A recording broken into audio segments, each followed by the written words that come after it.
Two channels coming together. Oh yeah. True crime team, you better know. After the facts and defense rest, let's go. Bringing justice, doing their best. Woo! Facts are flying, truths unfolding. Criminals shaking, their stories holding. Defense rest, got the legal mind. Together they solve, justice they find. All rise, the truth's in the house. Y'all bring it up, breaking it down. Hear that call? Facts and defense, a mighty blend. Oh yeah, justice ain't gonna bend. Gavel hits, the facts commence. Defensive moves, we've got the sense. Teamwork strong, no crime secret. Yeah, they're bringing justice. Best believe it.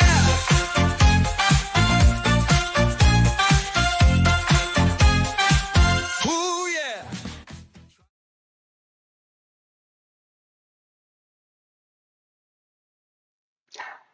Hi, everybody. Wakey, wakey, hands off, snaky. Everybody's up, are they? Good morning, America. Not quite Robin Williams That was imitation there. Really, really crap rendition. Sorry. It was very bad. How about I do a how you doing? All right, how y'all? All right.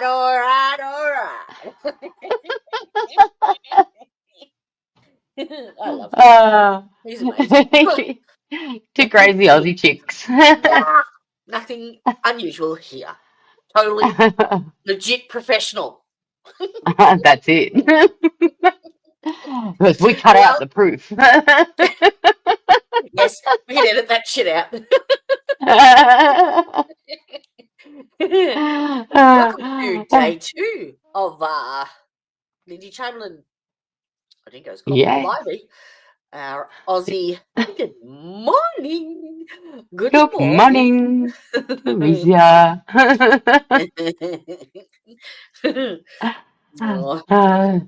So one of the biggest cases in Australia. Oh, for sure. Made so many historical moments that, and we all bitched about it through our teenage years. And that that comment where she says, a dingo's got my baby, has been used in so many comedy shows and all sorts of stuff. It's just... Hey, but at least with The Simpsons, it was after the fact. Not before the fact. Because, they predicted that Arnie Schwarzenegger would be governor of California. They predicted Ronald Reagan was going to be president or someone, George Bush or something. It was amazing stuff they predicted. It was Trump, wasn't it? Was it Trump? I don't know. Could have been, yeah. I don't follow politics, though. Not really. I just... Right, and we have to vote in Australia. Yeah. Yes. How are we? How's it? Have you got your power still back on, Tricia? Don't tell us it went off again. Poor bugger. Did you see the photo I put up yesterday of her house? No. I still got it. Yeah, they freak me out how they know things too, Teresa. There you go. Oh, that's Teresia's place. That's pretty to look at, not be there. Yeah. Look, I put a couple of different ones in here. Just FYI. Uluru. Yeah, I like this one. This is cute. Oh, that's pretty. It is. Just background. Some Australian outback. Some Aussie outback. It wouldn't have been, I reckon, because Michael Chamberlain was taking so many photos because he was an amateur photographer. Would have been nice to have had some of his. We should actually look that up. I didn't look that up. I might do that. I'll put us back to ta-da. Ta-da. Where's Elizabeth when you need her? Yeah. Excellent. All right. So day 2 Day It's 2. over to wrong way. Madam here, choo-choo. That one there. Oh, that one there. Yeah. Hang Well, on, so we're hang coming on, from her hang on. over to me. What is it? This, what do you do when you poke them in the ear? What's it called? A wet willy. oh no, it's not working. I think what you've got to do is when I'm poking mine over, you kind of got to stick yours Yeah. in your own ear. That's how it works. Oh yeah, yeah.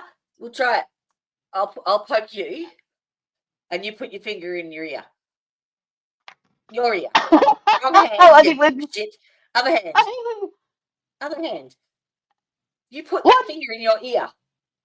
This So it one? looks like Oh, looks like I've got to move over here. yeah. There. Oh, shit. We're unco. Well, it's opposite. It's opposite to what the camera I showed know. first. I keep going to say, oh, look at my logo on my shirt. So Willie over there. Ted's taken the stage, and we've got some interesting bits and pieces for you all. And I'm going to be Yeah. a bit of a bitch about yesterday's goddamn Dobbit hearing with that absolute dipshit. He is on top of the dipshit file right now. Jodie is not pleased with the Karen Reid trial. No, I'm not pleased with that dickhead, Brennan. I'm not pleased. Oh, I know. As I said, I fell asleep for 2 hours and woke up to him asking the same question. I got But into anyway. a debate with Uda for about 3 hours. I put up the stream and it was no sooner did I type in, this is a non-commentary stream, 3 hours later. Oops. You've had enough of the Karen Reid, have you? Okay, well, since we've had enough of Karen Reid at the moment and we're a bit cranky about it, we'll focus on Lindy Chamberlain and Yay. Azaria. Who it was really all about was Azaria. Yeah. And she was But I don't beautiful really. too. Oh, So such a cute. beautiful baby. Yeah. Yeah. And a couple of the things I just thought we'd have a look at in regard to last night's movie, because some of the stuff, obviously, they had a little bit of artistic license Yeah. where, okay, that didn't happen. And obviously, with a movie, they've got to do that a little bit. There was also another series which I think's actually been taken down since the last inquest, where that they changed the birth certificate to say she died of a dingo attack. And it was a TV series. I think it was about 6 parts. And what it was, which I can't show you any of it because it's obviously been disappeared, but it was very graphic in its nature, and it actually did show Lindy unaliving the child and doing what the police and that said she did in the first trial.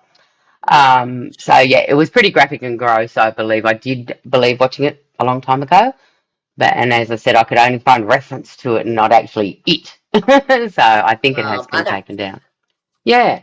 But what I did find was the Lindy tapes, which was done by 7 News Spotlight in 2020.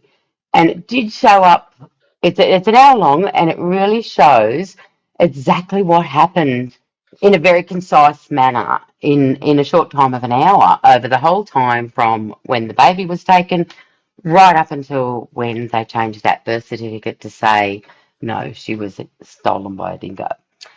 And it's got some quite interesting points. So we're not going to watch the whole video. What we're going to do is just go through a few of the key moments on that video. So I'm just going to share the screen and we'll bring that up. Yay, yay, yay! Ay, ay, ay, ay, ay.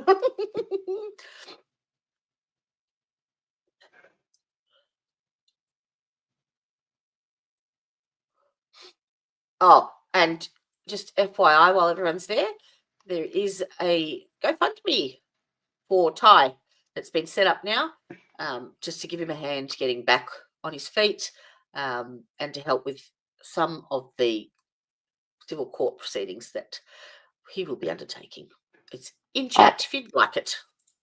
Awesome. We can jump on there and have a look. So let's Ooh. jump onto this one here, which now I just want to bring this one over here so I can. Oh, okay. Oh, No, do you want can't me to do put? that. I moved it. I moved it, so therefore it's not picking up the right one. Okay, we will stop that and do that again. It's all right. Do you want me to put the overlay up that we had Oh, on yes, yesterday? please. Yep. Yeah, that was so pretty with the proteas and everything. Some of our beautiful I like doing wildlife that sort here of in shit. Australia. Yeah, cool. Okay, so Gotta now find I'm it. going to share the. Oh, that's in media. Oh, there it is. That's it. So pretty. Okay, so let's share my screen again.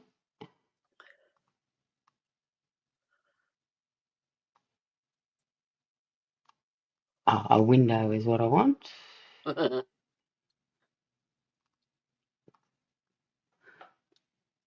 The Lindy Chamberlain share. That's it. Okay, pop it up on the stage, Yay! and I need to put. Okay, I just need to do. I've lost it.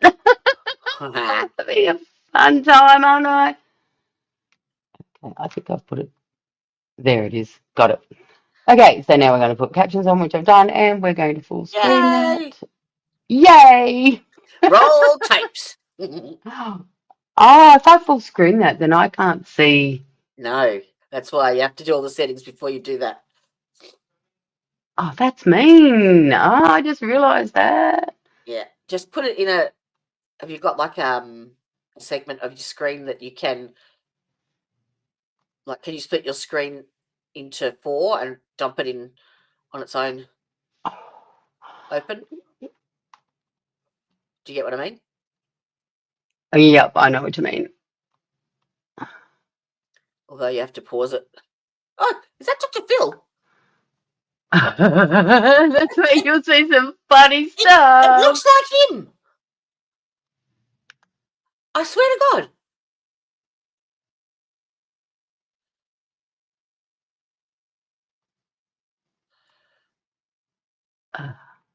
I swear that was him.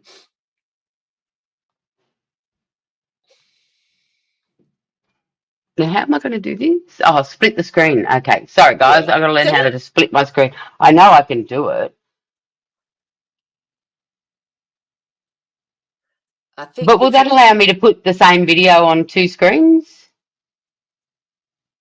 grab the tab and drag it up to the top of your display screen, and it should I've automatically got it. Got it. give you the Yep, option to I drop it just in. saw it. Yeah. And then you can full screen that little section only, and then you'll still have access to the rest of them. There's a lot of technical shit that goes on behind Man, a stream. I keep going to And do it, and it's really hard to do, isn't it? yeah.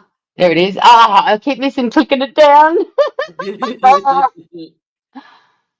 So I got there, but oh, I got it. I got it. I got it. So you're starting at what, 2/3 of the way through? No, no, I will go back to the beginning again. Okay. So I've got four screens here on one screen now. Yep. Welcome to live Oh, streaming. but then how do I still full screen it? You can full screen it in that section, in that little section. Oh, how do I do that? Bottom right-hand corner of the actual video itself is the Full same way you screen? would normally, yeah, of that video. No, it doesn't. The screen that you can see on there now, Oh, right at the bottom right-hand corner has a square with like yep. click on that. That full screens it. Okay, so I must have a different one then. I must have two open. Oh gosh, I'm so sorry, guys. That's all right. It's only one way to learn. It I isn't think fucking I've put it. easy. That's why I said you got to dump them and have them there ready to go, because otherwise it's confusing. Yeah, tell me about it. There we go. It's There Dr. it is Phil. there. It is Swear. Dr. Phil. There it is there.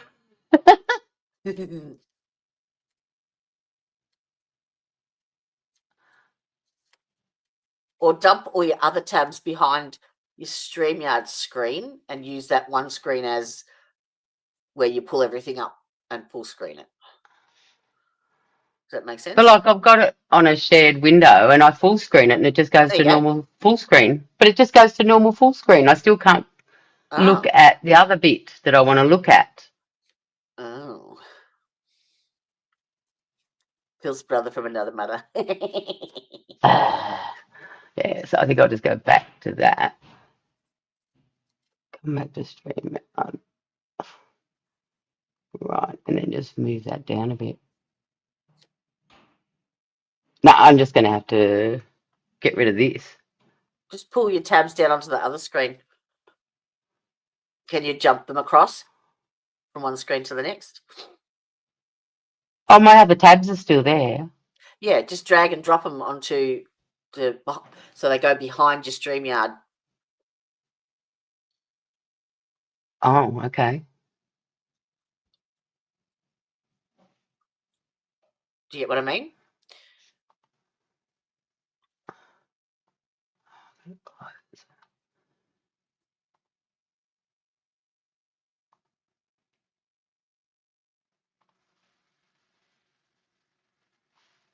Okay. They're all on another screen anyway. So I open this in a separate window, not a tab. Yes, yes. Good morning, Mr. Uda. Oh, good morning, Udahep. I'm going crazy again.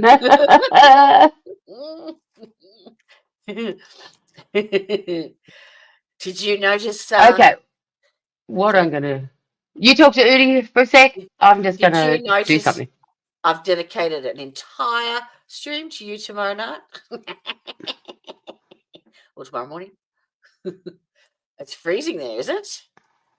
It's 69 degrees Fahrenheit here at 20 past midnight. Oh, Tricia, that's awful. That's concerning. No, it's me trying to explain the differences between the trying to collide the law and scientific medicine into the one because it's impossible. The law is rigid and set and black and white, and medical science has so many variables in it that it can't be quantified in the same context. And it's like Dr. Reed Dr. Russell trying to ask Brennan to combine a Dobbit hearing with a Spencer hearing to put a dog on death row. That's the analogy. So the questions he was asking were that kind of thing. It just they didn't make sense, and I thought I need to explain that because you can't quantify something that is so totally variable when against something that is completely black and white. The law doesn't change whether you have, no matter what size you are, no matter what the temperature is, no matter how tall you are, whether you've had enough to drink, whether you're hydrated. It makes no difference to the law. It's the same. So that's what I'm going to do tomorrow, which should be fun.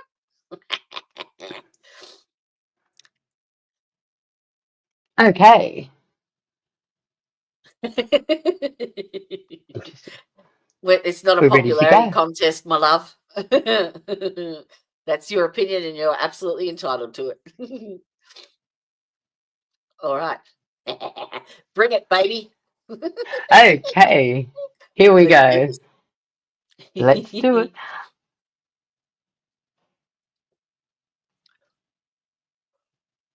Okay, cool.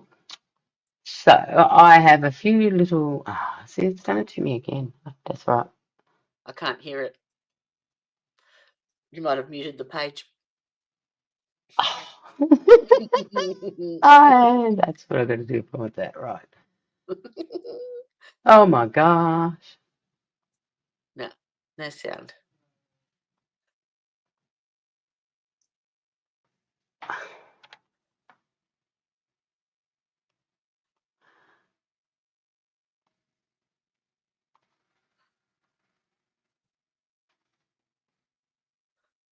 Can we hear it? I unmuted it.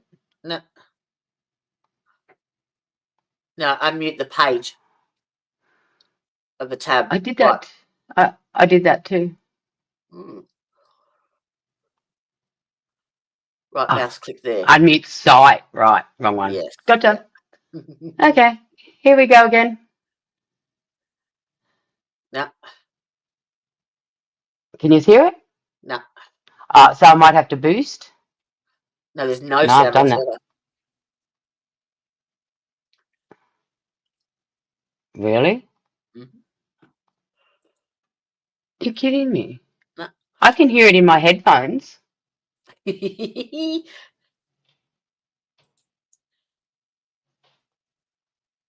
Why is it? I don't know. Can you answer that, Lassie? The only thing I can think of is the page, the actual tab has been. Oh, how many tabs have you got open?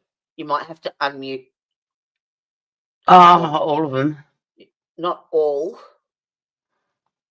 but a few. Sometimes you just have to check them. Sometimes it mutes a few of the tabs. I gotcha. And if you can't get it working, I've got it here.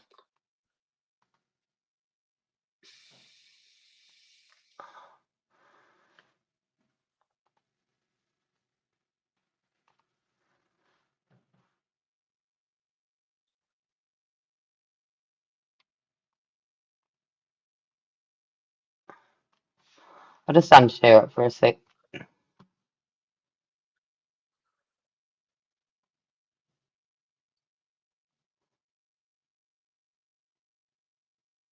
So this is the Lindy tapes, the mystery behind the famous quote, "A dingo's got my baby." And it was done by Channel 7 over here, 7 News. And it's a complete overview from then till now. Pretty much, it explains all of the goings-ons.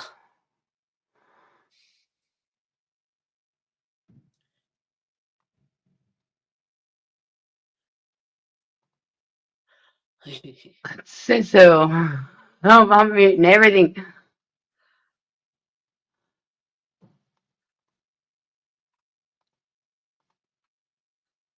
Okay, I think they're all unmuted now.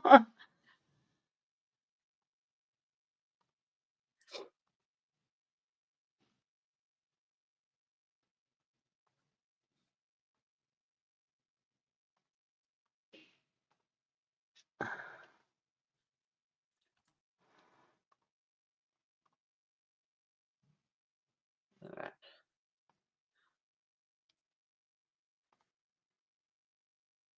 No. Can you hear it? No. You're kidding. No.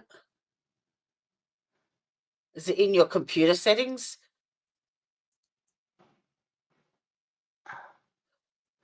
Under your sound?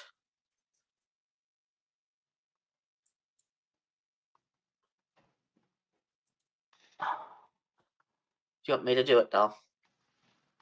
But then I can't manage where it goes, can I? No, no. But you can tell me to stop.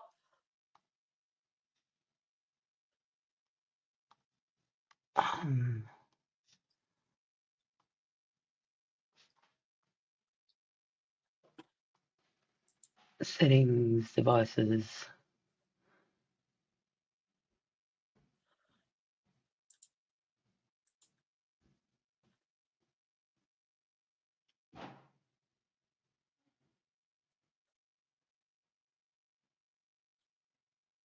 that extension thing that I downloaded, it's actually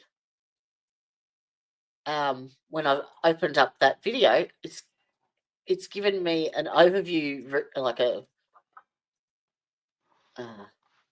what do you call it? Like a blurb, and then it's actually got timestamps of each of the highlights.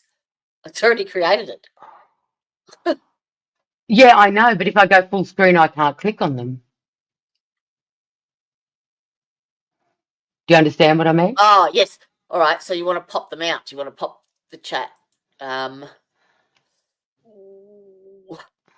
that. There is a way you can pop that. I've forgotten.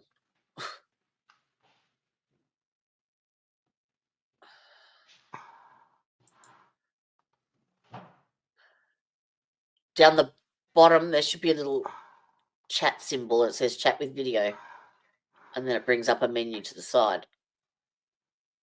Where's this? Sorry. Oh. It's where the chat normally is on the side of my video. Yeah, yeah. Yep, down the bottom. There's like a little chat box.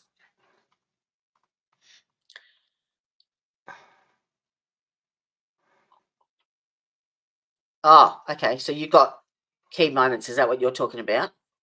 Yes. Oh, this is different. So. Okay, I think I worked it out. Let's go.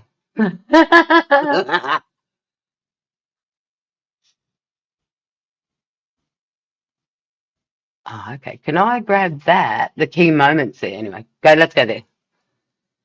Can you hear it? Why is this? I don't know, darling. I don't understand. Because it's not muted or anything. I'm just going to have to do it here then without... Oh, you can't hear it though. Yeah, do you want to put it up and I'll tell you where to go? All right. You can tell me where to go.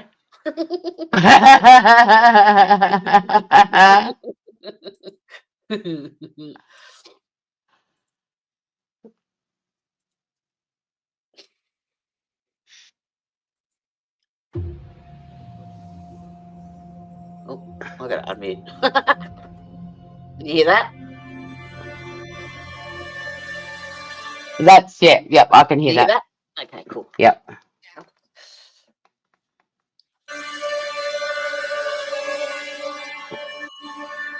I had the feeling that I had let down the Chamberlains.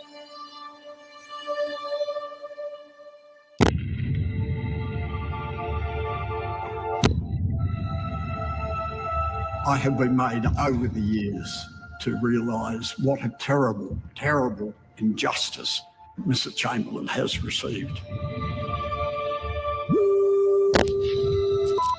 Somebody talk to Alice Springs. David, it's Ross here, mate. Yes, Ross. Can you hear me? I Right. can hear you fine, mate. Here we go. You might remember the news on this day. When it came, the announcement took everyone across the nation completely by surprise. The verdict came shortly before 20 to 9 Darwin time. The jury had filed back into the witness box, and Acting Chief Justice James Muirhead said to the jury, "How do you find the accused, Alice Lynn Chamberlain?" The foreman of the jury, standing, said, "Guilty." Young woman, pregnant, in the back of a police car, in utter disbelief. Headed for a 4x4 metre cell in the women's section of Darwin's Berrima Jail. Found guilty of murdering her baby girl. The whole country hated her. She's guilty, well, she should stay there for good, eh? No matter what, you would certainly have heard this. There wasn't time to go and tell people. I just yelled out, "Has anyone got a torch?" Dingo's got my baby. You might think you know the Azaria Chamberlain story. I'm sorry, but you don't. You don't. Thought we might brighten your day for you. We've got confirmed. Check this out. She's a religious nut. I just became aware that something was there, and I turned this Dingo just intently looking at me. I'll never forget it. was murdered in the car, and he disposed of it that night. I think we've got it. Want to make sure I've heard that correctly. You called the police and he said to you, it can't be done. She's been guilty anyhow, and you hung up. Yeah. Well, I took a photo of the dingo from inside the van. could this be the dingo that took Azaria Chamberlain? We think it was, yes. So these are other people that were there and had photos and evidence. The verdict in Mrs. Chamberlain's case, guilty. You pack of bastards. There is always a rainbow after every storm. There must be a rainbow somewhere on this.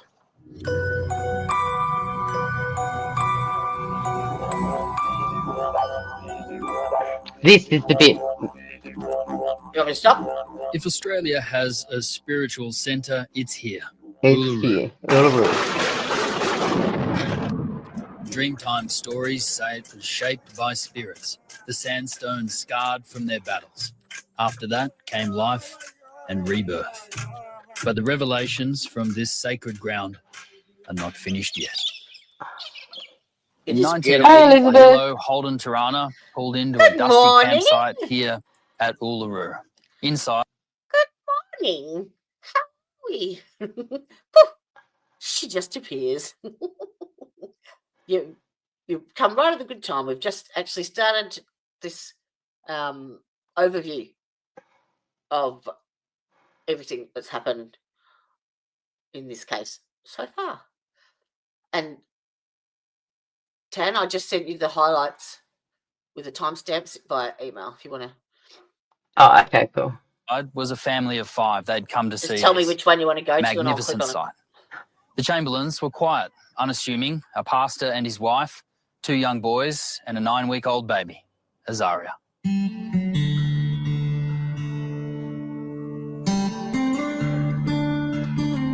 How close was the Chamberlains' tent to your camper van? 20, 30 metres away. So these people never got to testify. Between us. The night Azaria was taken. The defence, like her, the defence got no evidence whatsoever. They were handed nothing. They got no exculpatory evidence whatsoever. They weren't allowed to test anything. They only had the Crown's supposed experts' opinions to go off. They had no defence whatsoever. Murray Haby and his family were at the same campsite. He is one of the last surviving witnesses, and incredibly, parts of his story remain untold. There's numerous reports of dingoes being in the area around that campsite. Did you see any that night? Yes, we did. We saw one come in from, it would have been southwest corner of the camping ground. Then it came up to our van and we threw a chop bone out to it. This is the problem. Pause here, please. Is what's called an apex predator. Because they're the problem with dingoes is they're a wild animal. And, I mean, you have the same thing with wolves and coyotes, bears, I suppose, as well. And that's where there are certain areas in Australia that are heavy tourist destinations where even us as Australians are fools and we feed these wild animals. And what happens is they become complacent around humans when previously they were scared of humans. And they can make think that your little baby is food, and they can actually do what exactly happened to Lindy Chamberlain's baby. Yep. And not only zipping up your tent, but putting away all your food and milk and everything of a night when you go to bed, because I can tell you right now, I've seen many a campsite on Fraser Island, which is now named Cargyle, or something like that. Yes, it's no longer Fraser Island. Like Ayers Rock, it's not Ayers Rock anymore. It is Uluru. It's not formerly Ayers Rock. It's always been Uluru. Is the thing. Yeah, so it's not formerly Ayers Rock or formerly Fraser Island, is how they say it now, politically correctly. And I personally have been on Fraser Island and had a dingo, I said he was stalking me. but he obviously wasn't. But this is part of the big problem in Australia is that people do think these are lovely little puppies, Yeah, and they're let's not. feed them. Yeah, that's right. Yeah. So that was one area that, yeah, they showed them feeding it. He did wrong. If you want to Oh, jump to you 12 got more minutes, snow. Did I miss another snowstorm this weekend? Oh, T. oh my gosh. So do you actually get out of the house when it's No, snowing like that? no, no. You just completely snowed in. Oh, wow. Fuck. Don't envy you there. I mean, it looks really pretty, but yeah, nah. Yes. All right, where am I And jumping to? now 23, 21.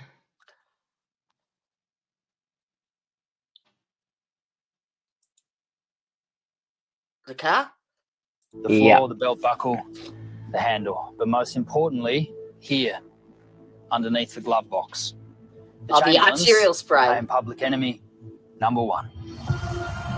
The forensic evidence was overwhelming, so a second coroner's inquest was held. This would be very different from the first. Can you talk to us for a moment, please? Would you like to say anything about having to return here? Listen for the hostile reaction from people at the airport. Remember, these are innocent people.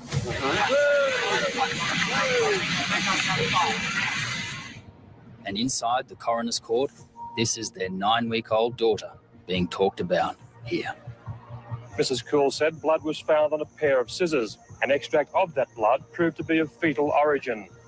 The inquest was also told of fetal or baby's bloodstains in the Chamberlain's car, said to have been sprayed from a small artery while the heart was still beating.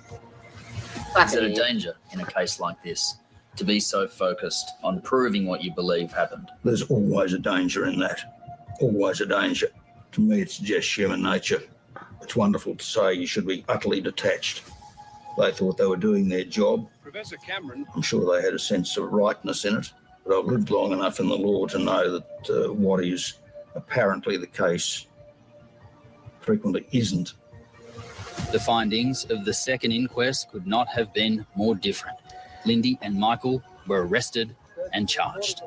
Lindy and Michael Chamberlain will go on trial. In a sensational end to the second inquest, Mrs. Chamberlain will be tried for murder, Mr. Chamberlain for assisting his wife to escape punishment.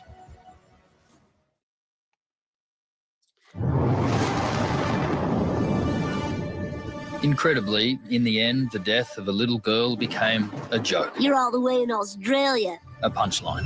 Hey, I think I hear a dingo eating your baby. Yeah, well, I have lost my fiancé, the poor baby. Maybe the dingo ate your baby. Big thunder. I'm sorry, a dingo ate your baby. You know that's a true story. Lady lost a kid. Get out. Lindy Chamberlain would be played by the great Meryl Streep. Dingo's got the baby. But how did we get to that? And how did a jury get it so wrong?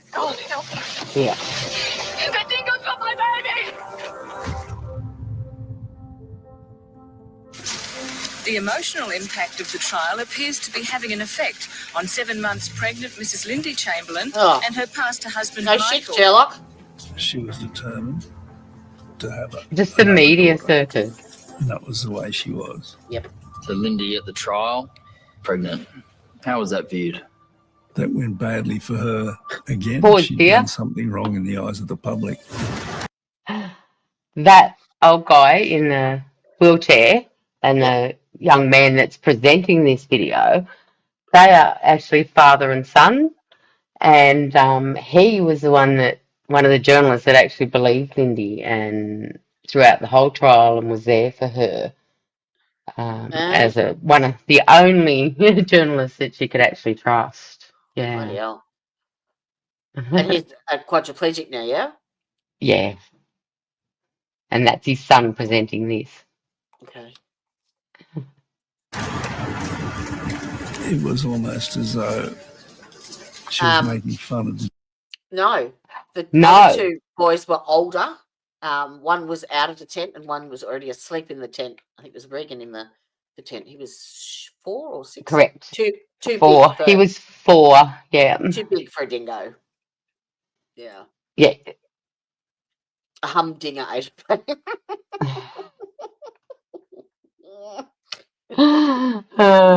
the judicial system, having another baby. So they while she's held on a trial pregnancy against for her as well. murdering the previous one. Oh, definitely. And because it was supposed to go to court about 5 months earlier, I guess it's a little bit like the US. They get held up a little bit. And that's when she wanted to get in and have the baby straight away, get pregnant straight away, because the case was only a couple of months away and she'd only be 2 to 3 months at the trial. Yeah. But they delayed it. You didn't elaborate before when with the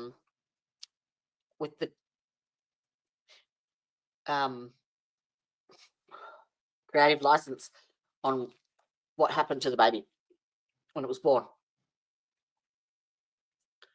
Kalia. What? Oh, yes. From the movie. That's correct. From the movie, which we'll go through a bit later when we talk about what the kids are all doing. In the movie, though, that's more where I want to go on that one. That's okay. The demeanour of Lindy herself, did that help or hinder her? Unfortunately, it went against her. I found out later from her that she didn't know what to do. If she was smiling, she'd be taken as someone who wasn't taking things seriously. And if she put on a stern face, she was a sour bitch. Yep. So she really struggled with that. And so she just kept the same face on. Yeah. The Chamberlains had a public image problem. It shouldn't have mattered, but it did. Lindy and Michael were grieving that they had accepted their loss too quickly for many. I know how upset Mrs. Chamberlain was. I saw her often, both before and during the trial, exhibit signs of real upset, and Michael too. They were both traumatised by it, and to have the trial superimposed on them, and the public hostility or scepticism. Where are you up to in this, Jode? I can't see the timeline. Mr. Barker put directly to Mrs. Chamberlain that she had taken Azaria to the Next front 5 seat minutes of the is family really car interesting. and cut her daughter's throat. Mr. Barker said a spray of Azaria's blood had gone up under the dashboard and that more blood had flowed down the seat. Mrs. Chamberlain began sobbing uncontrollably and after more questions said, "We're talking about my baby daughter, not some object." Without a doubt, the evidence from pathologist Joy Cool was devastating. Fetal blood found throughout the Chamberlain's car. Something Lindy and Michael could not explain. The locations that it was found on: towel, scissors, 10-cent coin, door hinge, the carpet, the chamois, the glove box. 22 places in that car, 22 places where they found fetal hemoglobin. That was the claim. But there was something in the car curdling the reagents. Back then, Barry Botcher was the key witness for the defence. You saw a problem with them right from the start? Right from the start. These are not the results you would get if you were testing bloodstains from Azaria Chamberlain. It was Barry's job to convince the jury the blood tests were wrong. The jury didn't believe him.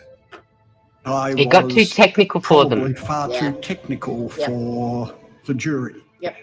I had the feeling that I had let down the Chamberlains.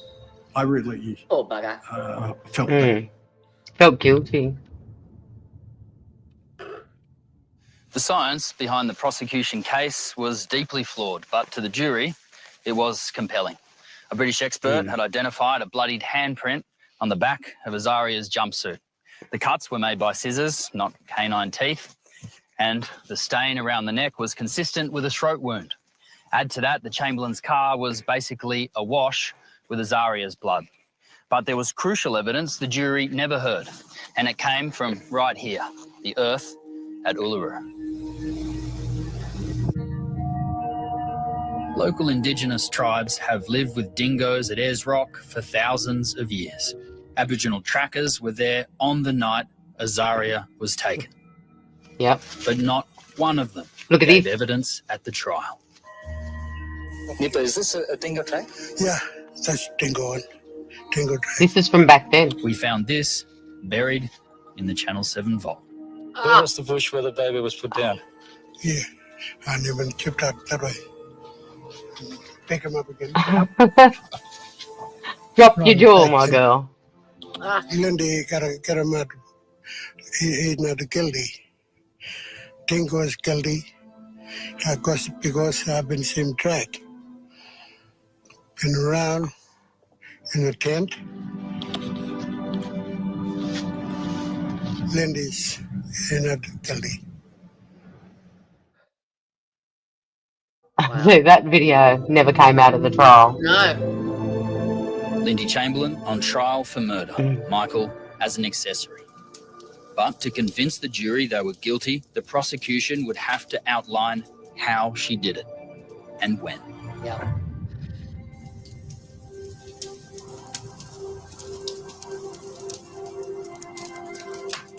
The prosecution says Lindy was here at the communal barbecue area along with all the campground witnesses. Now, she leaves here with her son Aidan and she goes to the family tent, which is a short walk away. Now, when she gets to the family tent, Aidan goes inside. She leaves him here. Then she walks to the family car, which, by the way, is only meters away. Now, 100% Teresia. Yeah, they didn't have a defence. They weren't given any evidence that there was no. The Crown didn't share anything, nothing, not one thing, and so they weren't prepared to argue anything. They didn't know what the testing results from the experts actually meant. They couldn't interpret it because the first they heard of it was at trial. They had no idea. They had no hope. Yeah. police say she sits in the passenger side seat and she cuts Azaria's throat, stuffing her body into a camera bag. And this is where it gets really tricky because police say she then comes back to the tent, only meters away. She somehow It actually gets worse, Teresia. She plants spots of Azaria's blood throughout the tent. Then she leaves here and goes back to the communal barbecue area. All the witnesses are still here and nobody notices anything She's covered in blood about her. And all of this took place in 10 minutes or less.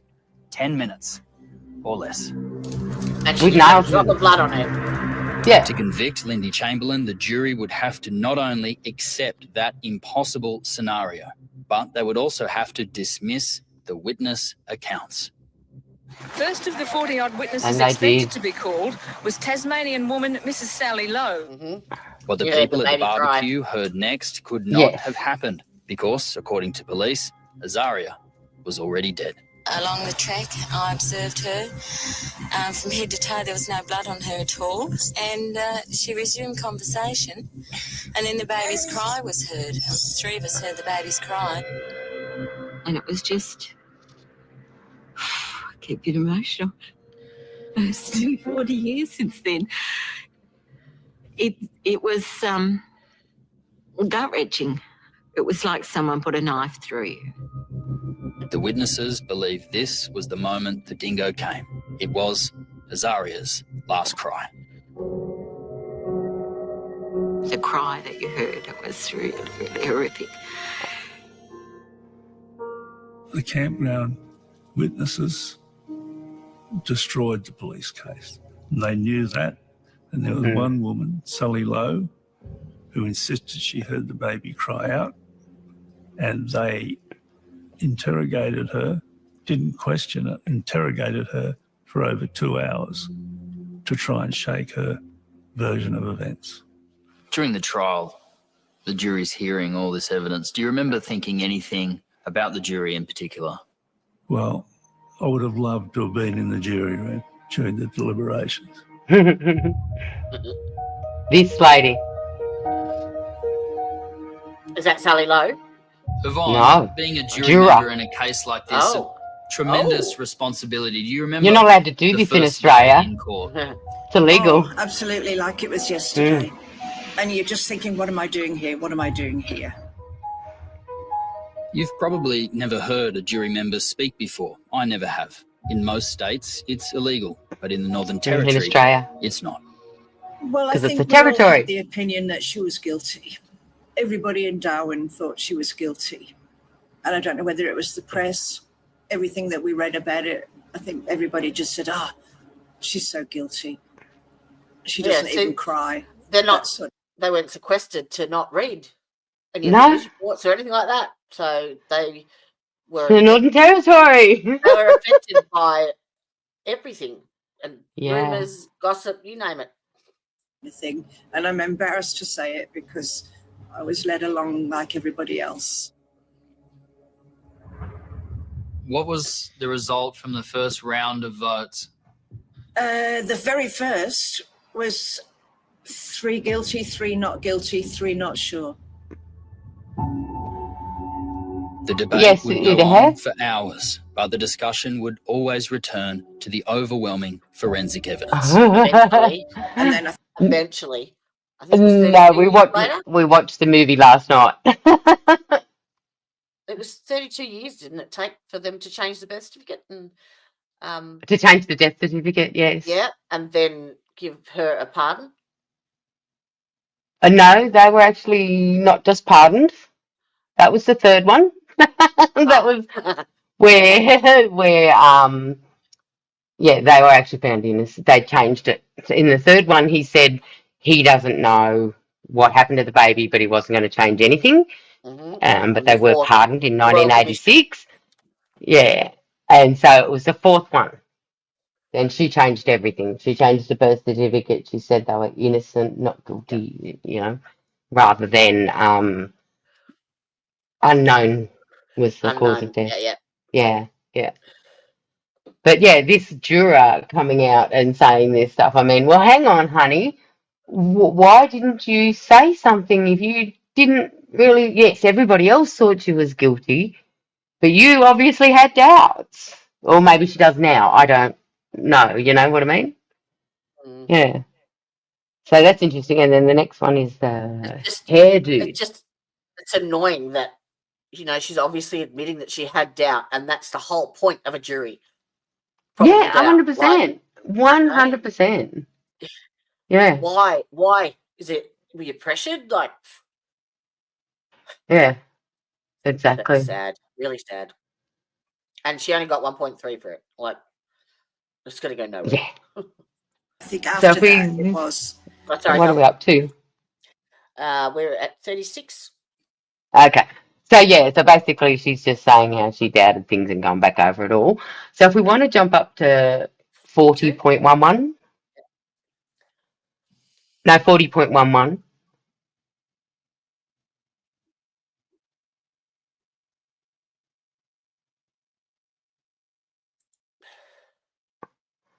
Was in Australia back then and just happens to be one of the world's Listen to this. foremost experts on mammal hair.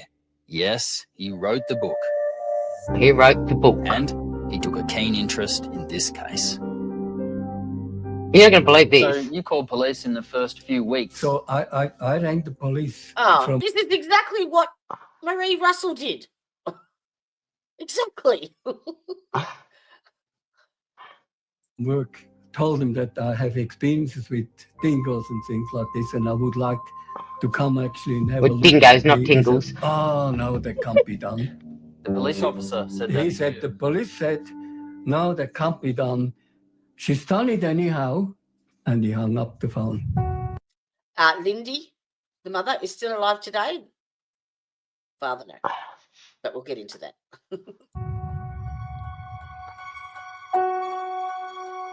I didn't get a Hans response. wasn't the only one who knew something was wrong. Oh, Remember Professor Barry Botcher? He was certain the chemical used. I did actually try and get hold of her, given that she's in our neck of the woods. Yeah. And emailed her PR people to see if she would take a call. But yeah, I've not heard back, unfortunately. Wow. used to determine Azaria's blood was found throughout the family car was faulty. The Chamberlains lived in the mining town of Mount Isa. Barry believed something there was causing the chemical to give a false result. I was given some copper and zinc ore from Mount Isa, and it gave a positive result as rapidly as blood did. So my wife and I went off to Mount Isa, where the Chamberlains lived. And as we walked to our accommodation, there was dust on the front door. And so I immediately tested that, and it gave a positive result.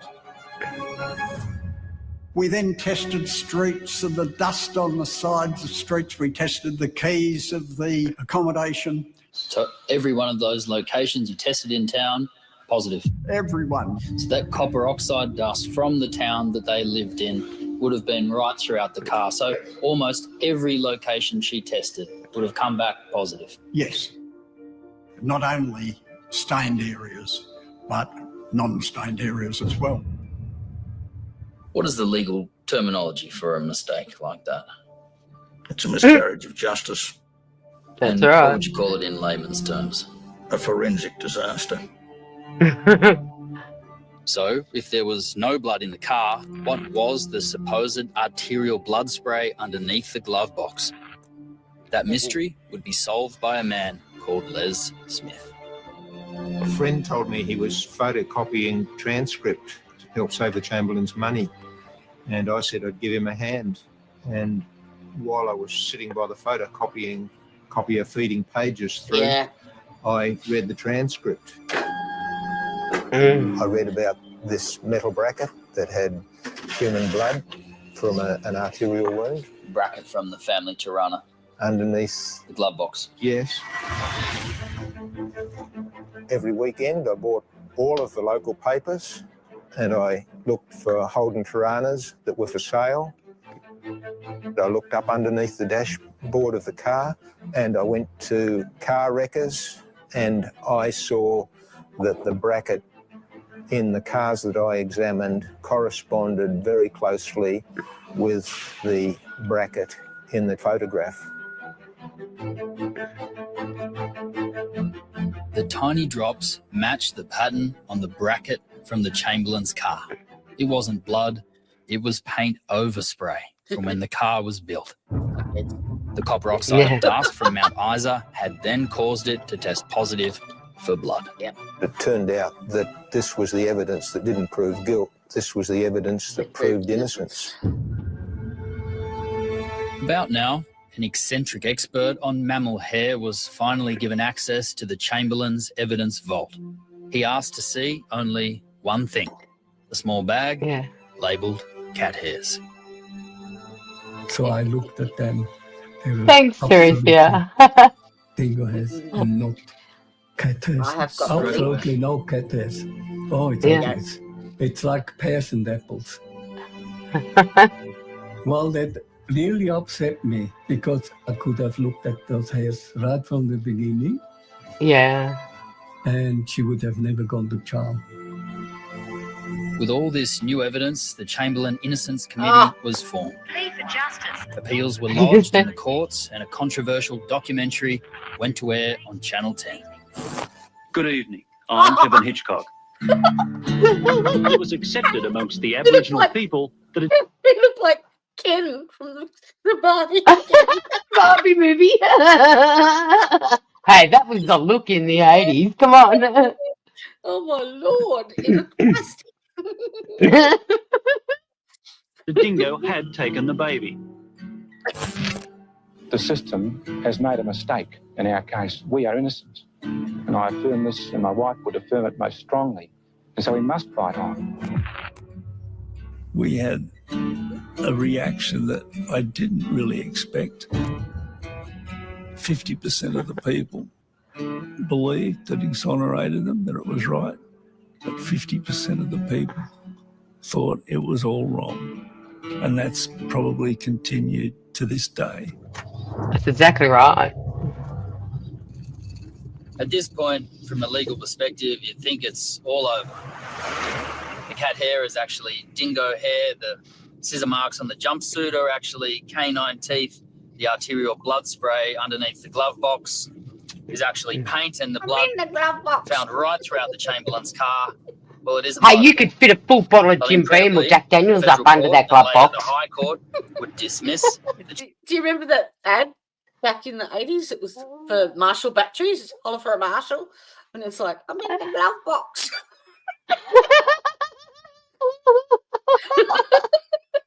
Oh my god! Oh, sure. Remember that? Yeah, it's like singing Louis the Fly. Yes. I'm Louis the Fly, Louis the Fly, straight from rubbish bin. Look, I was fucking hot back in the 80s. So was I, man. I did not know it. I would have so... yeah. I would have definitely exploited that had I known then what I know now. Chamberlain's appeal. What takes me all night to do, I used to do all night. Exactly. This case is not over yet. Lindy and I are innocent people, and that we will not stop fighting to clear our names and the names of our family. Lindy Chamberlain, sentenced to life for the murder of a daughter, Azaria, is in Berrima Jail, Darwin. Miss Chamberlain has given birth to a daughter. Mother and baby are both well. It was a safe delivery. Earlier today, the Northern Territory government announced that Mrs. Lindy Chamberlain will not be allowed to keep the baby in jail, as this would not be in the child's best interests. Baby Carlia had been taken from Lindy at birth, so by now, Michael was doing his best to raise 3 kids. The appeal process exhausted Even they said it was the story. Even they said that. Yeah, I know.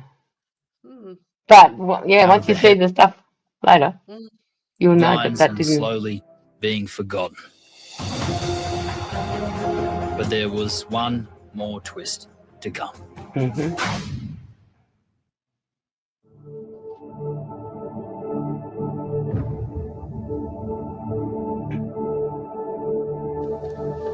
You're Had actually an not English allowed to hiker by climb the that name of rock David now. Brett. Not going to climb No. Uluru. Would Lindy Chamberlain still be in jail? She may. Oh, yeah, sorry. She may. Yeah. This guy fell off. Yep. Lindy had always been clear about what Azaria was wearing the night she was taken. A jumpsuit, booties, and a button-up jumper, also called I used to a have a matinee purple jacket. one of those from Alicia. Scientific Oh, examination. my kids of always her wore clothing jumpsuits showed and an absence matinee of jackets. Saliva, dingo hairs. The jumpsuit and booties were recovered near a dingo lair. The police are also looking for a matinee jacket the baby Azaria was wearing. The matinee jacket was never found, but the prosecution said the jacket never existed. In court, it was a joke. There was no evidence of saliva on the jumpsuit, which Mrs. Chamberlain explained by saying it was covered by a matinee jacket.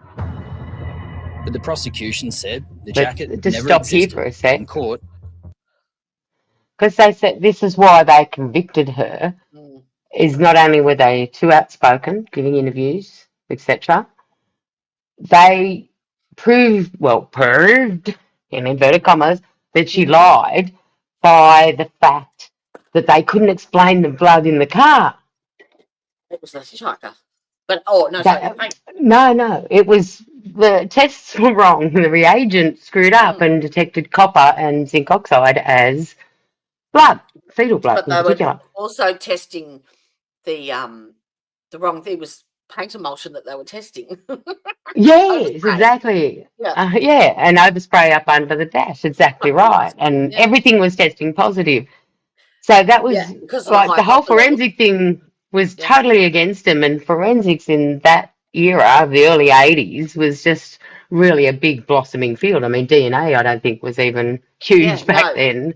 It was only, that's why I think we had so many coronial inquests, because the advances in DNA research and stuff were going on. Ongoing. And so they just kept, but some of the facts that come out in this. yeah, it's No, it wasn't good at all. No. Mr. Barker said the dingo, which supposedly killed Azaria Chamberlain, must have been not only dexterous, but also very tidy. It was able to achieve the killing of the baby, its burial, its subsequent disinterment, and the removal of its clothes, all without leaving any discernible clue that a dingo was responsible. Until. In 1986, English hiker David Brett fell to his death while climbing Uluru. Back then, John Beasy was the head of the local search and rescue. Hey, John, still find the spot even after all these years? Yeah, mate, I reckon we're pretty well close to it here. Bring back some memories? It certainly does, mate, yeah. We were doing a line search. We were walking that way, and we were sort of, you know, 1.5 meters apart, I guess. And we're looking for some terrorists who had climbed the rock and fallen, and all of a sudden came across what I knew was the jacket from his area. I knew straight away, before I even leant down to pick it up, I could see it from standing up like this. It was just plain as day that that was the jacket. Of all the people in the line search that day, only John had been involved in the original search for Azaria 6 years before. Only John would understand the relevance of a tiny piece of cloth half buried in the desert sand. I bent over, picked it up, and I said, you know what this is? This is the only thing that was missing from his area. Overspray and just normal dirt, Elizabeth. Did you know the significance of that find straight away?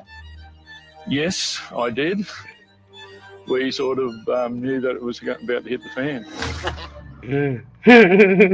If not for you finding that jacket, Lindy could still be in jail today. Yes, absolutely. May well be. Because her saying a matinee jacket, serving a life not sentence explaining in the blood, they said, well, you're lying about this matinee jacket. It couldn't have existed.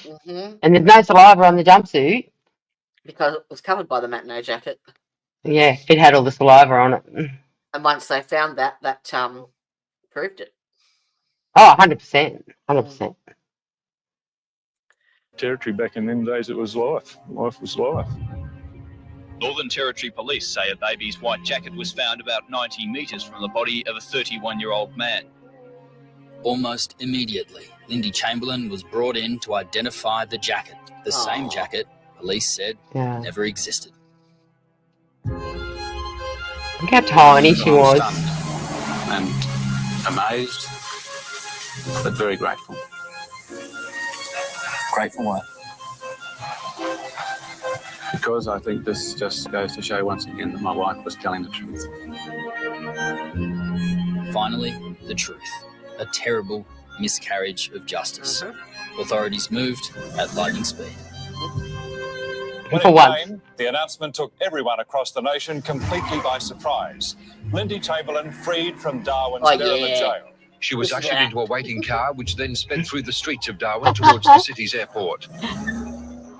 The Northern Territory government has decided to institute an inquiry into the Chamberlain case. It is not by... They actually had to change the laws to have that Royal Commission. They had to change the actual laws in the Northern Territory. Yeah. Intention that she be taken back into custody regardless of the outcome of the inquiry. The fight to clear their names would continue for decades. Would you like to make any comment at all? Not at the moment, thank you. It would take another She learned not to talk to him. no less than 2 inquests before they would finally hear the words. We're sorry. Please accept my sincere sympathy on the death of your special and loved daughter and sister, Azaria. I'm so sorry for your loss. But still, their lives would never be the same. Yes, if we have a special jail for dingoes, it's called the Outback. Straight you about all this. Awful. Yeah. Why? No, Reagan. I don't know. Because something against us. All the friends that I don't like tease me about it. So what do the kids at school say to you about it all? They say, look, like, your mum killed your baby, and brag on about that. How do you think Mum handled jail? I don't know. Sorry. Okay, we'll talk about that. The Chamberlains received $1.3 he would have been 12 million then. in compensation. But it didn't matter. Lindy and Michael would separate, then divorce. Lindy would later remarry. Michael would die from leukemia, aged 72. It wrecked their lives, wrecked their marriage. Marriage had broken up. It affected their children to no end. Affected everything. Had this never happened, they would have been lived on in happy obscurity instead of the wreckage that this case had produced. Is there still a large element of Australia that still thinks that Lindy Chamberlain is guilty? Well, it's always been around 50-50, so I think there are still people definitely out there. But hopefully, 40 years after I had an attempt, you'll be able to convince those people. That'd be a nice ending to the story. It would. But the one person who never had a voice in all this was Azaria. With baby Azaria. She should be celebrating her 40th birthday this Oh, month. So the last word should be about her. You never forget. There are little things that, out of the blue, remind you. And you can just see a fleeting glimpse in the side of a face, the movement of an arm, that links what the person that you loved and lost did. And it hits you just there. What real memories do you have of her? I've got lots of them. But I think that's one thing I'll keep to me. good on you. Are you absolutely certain that you made no serious mistakes? No, there were no serious mistakes made at all. So you're convinced that Lindy Chamberlain was guilty of the charges that you brought up? Yeah. The Northern Territory authorities, particularly the police, had become so obsessed with their belief of the Chamberlain's guilt that they were unable to accept any material to the contrary. He said that to accept the Crown case, people would have to accept that a normal, caring mother became a homicidal maniac for 5 minutes. Do you think Professor Botcher is in a position to criticise you? Well, I don't believe he is. He's not employed in a forensic laboratory of any type. He has no conception of what dealing with an old bloodstain involves. Mrs. Cool revealed today that she hadn't used the full range of scientific checks during tests on 28 of the items found in the Chamberlain's car. What was she employed to do? Something profound to say to her, but all I could say was, I'm sorry. Oh, If there's only one lesson that you have learned over the 7 years of all this, what is it? Don't trust the police. I'm going to block you if you say stuff like that again, Pug. Hello. Hello, that sounds like Mr. Hitchcock. Hello, Lindy. So Here's nice he surprise. rang her. How are you? I'm good. I haven't called you for a while, so it's time I did again. Yeah. See how you're behaving yourself. Well, I haven't been getting in as much trouble as I used to. And how are the kids going? Mine are doing all right. I'm doing an interview on this subject, so I'd better go.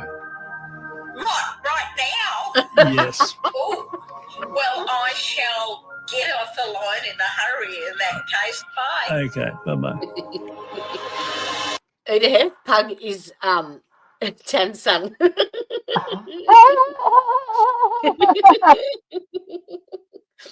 Don't be helpful during a stream.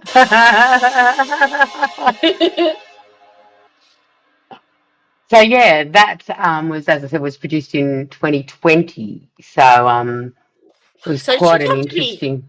She'd have to be coming up to 80 then. 80 years old, is she? Yeah. Michael was 72 in 2017. So yeah, that'd be about right. Yeah. Wow. Go away. Oh, here he is. I have a cat first. There's a cat. Give him my cat. Give him my cat.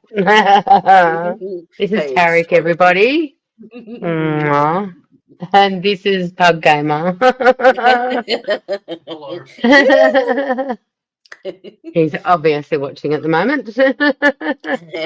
Oh, go on, you. You can go. Oh, that's one of the cats. Everyone's saying hello to But yeah, that Everybody's saying hello. as you can see. Well, we didn't want to block the Australian animals. Yeah, but you don't want to block your friend. Oh, no, block me, that's fine. You don't need to see that shit. I can do that. Oh, yeah, see, she can do that. Oh, Just wow, like that. box you instead. Mhm. Okay, go on. Thank you, Teresa. Okay, so what we're going to just have a quick look at now is, I mean, this is just a bit of wiki. I'm just going to Wikipedia. share my screen with good old Wikipedia. Okay, is that? Oh, add it to the stage. There we go. So let's just have a little look here. I'll go full screen on that one. Oh, did I? No? I think you have to zoom on those. Like Probably.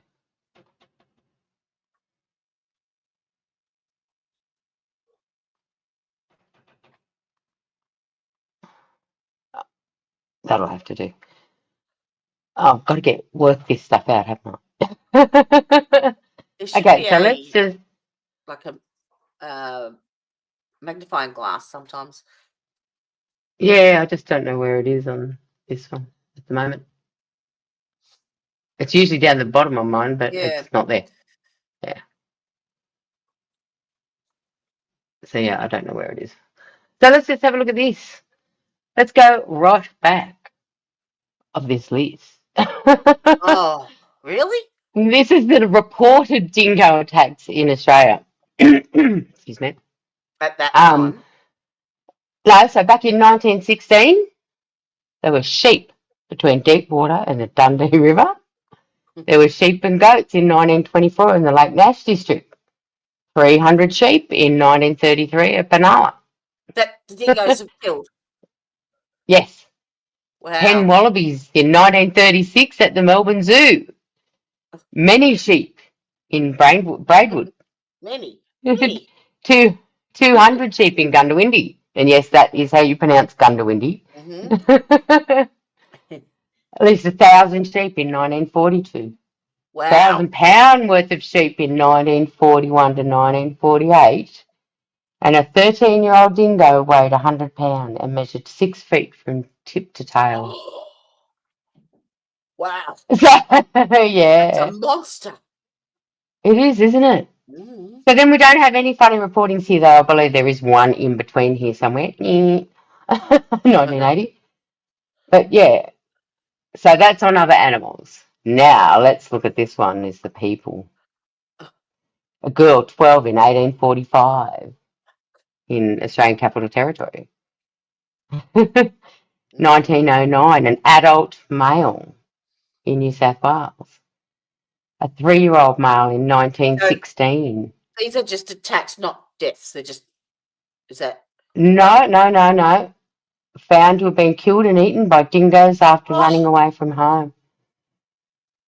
A 12-year-old girl. Yes. But see, back so in you 1980, they didn't have access to this information online. No, it was So to research this back in 1980. Like, oh my gosh. They would not have. We would have needed a whole room full of computers with air conditioning and everything. I think. When did the Commodore 64 come out? Like, it only just sort of been invented. Oh, in 1990, I got my first home computer, and I was ahead of the times. We had dial-up internet. Yeah. So in 82, and like a man, you know, in Merriweather in Newcastle, attached by a pack of dingoes, were returning for fishing. He was eventually found by 2 other men searching for him, who the dingoes also attacked. You would have had to have gone to every actual county or whatever. Yeah, and got to look at hard records to find it. Yeah, 100%, or it may be microfiche. Yeah, it is absolutely crazy that, this information just wasn't known, that people and children, other animals, well, we knew other animals. We know that, dingoes attack sheep. That's, so do some packs of dogs, etc. So, and this one here that he shot a dingo. But when he walked over it sprang to his feet and flew at him. Oh. Now, They used it culled as a lot of lobster them, bait. didn't they? After Yeah. Azaria. Yes, they did. Yes, and also after another attack on Fraser Island as well. Yeah, and people have had them for pets as well. So there was this one here in 1979 in Darwin, in the There are Northern actually Territory. a lot of dogs that are inbred Crossbreeds. here. Yes, yes. So, and then in 1980, obviously, was the Chamberlain case. Oh, it's on So there. there was, yes, it is on the people one, yes. So you'll see there has been since then, obviously, a few more. Wow. And Kagari is what they now call Fraser Island. See here, Kagari. That's beautiful, Fraser Island. Absolutely stunning. Yes, it is, but it's now Kagari. Like Ayers Rock is now Uluru. Yeah, and I mean, I was on Kagari in approximately 1994, I would have said. And I can tell you right now, it changed I my was mind there about how dingoes are. They surrounded me, and yeah. 2004, I think I was there. Yeah, Oh, and I had right, a okay. 3-year-old and a 5-year-old playing in the sand, and I had 2 dingoes casing us. So yeah, you can see by this there was definitely, and since then there has been people that have certainly had issues, and like at Orchid Beach, not just campgrounds. A French tourist was bitten on the arse, I mean on the buttocks by a dingo, with video of the boy. Yeah, with video. Dingo's got my Actually, we should look that up. Look, Jodie, look that up on YouTube. French What tourist is it? bitten by a dingo. Pardon? French tourist. I believe it's on social media. French tourist bitten by dingo on Fraser Island, 2023.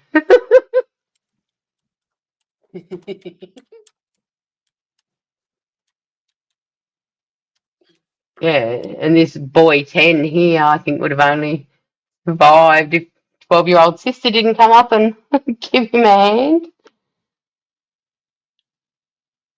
So yeah, there has been. Yes. There we go. Oh, You mentioned coyotes. Yeah, it used to be wolves were bad in the US, I believe, and now the coyotes are. Is that how you say it, coyotes, or is it coyotes? coyotes. Coyotes. Has been Yeah. and another is being closely watched after a string of recent attacks on Gari, formerly known as Fraser Island. One incident involved a 10-year-old boy being dragged underwater, prompting officials to increase warnings. Oh, that was that one. Different one, yeah. Animals are known to stalk their prey and unwitting tourists. You don't know where they are, and they could be watching the whole time, just waiting. There's video now surfacing showing one dingo going in for a chomp on a French tourist. It's unfortunate that dingo was allowed to get that close to her while it was being filmed. The incident in late April, one of at least 6 high-risk interactions did both involving this dingo. Another attack was on a 7-year-old girl. The department since euthanized the animal over safety concerns. They will just see children and small prey. Rangers say tourists are continuing to feed the dingoes, encouraging further interactions. And just last week, this dingo is believed to have pulled a 10-year-old boy into the waves as he was walking along the water's edge. The parents were able to come down and get that dingo off that boy, and luckily he didn't suffer any significant injuries. The dingo is now being closely monitored. It's very important that people coming over to Gari this school holidays be very vigilant with their children. And when we say that, we mean supervising children within arm's reach. Officials will be ramping up patrols, signage and text message alerts to make sure all visitors remember. They are tagging them on Fraser on Kagari now too. So a bear in your driveway. Oh my gosh. So yeah, there has been hundreds and hundreds of cases. Yeah, that was the right one. It had both of them in it. That's it there. Yeah, that one was. Great picture.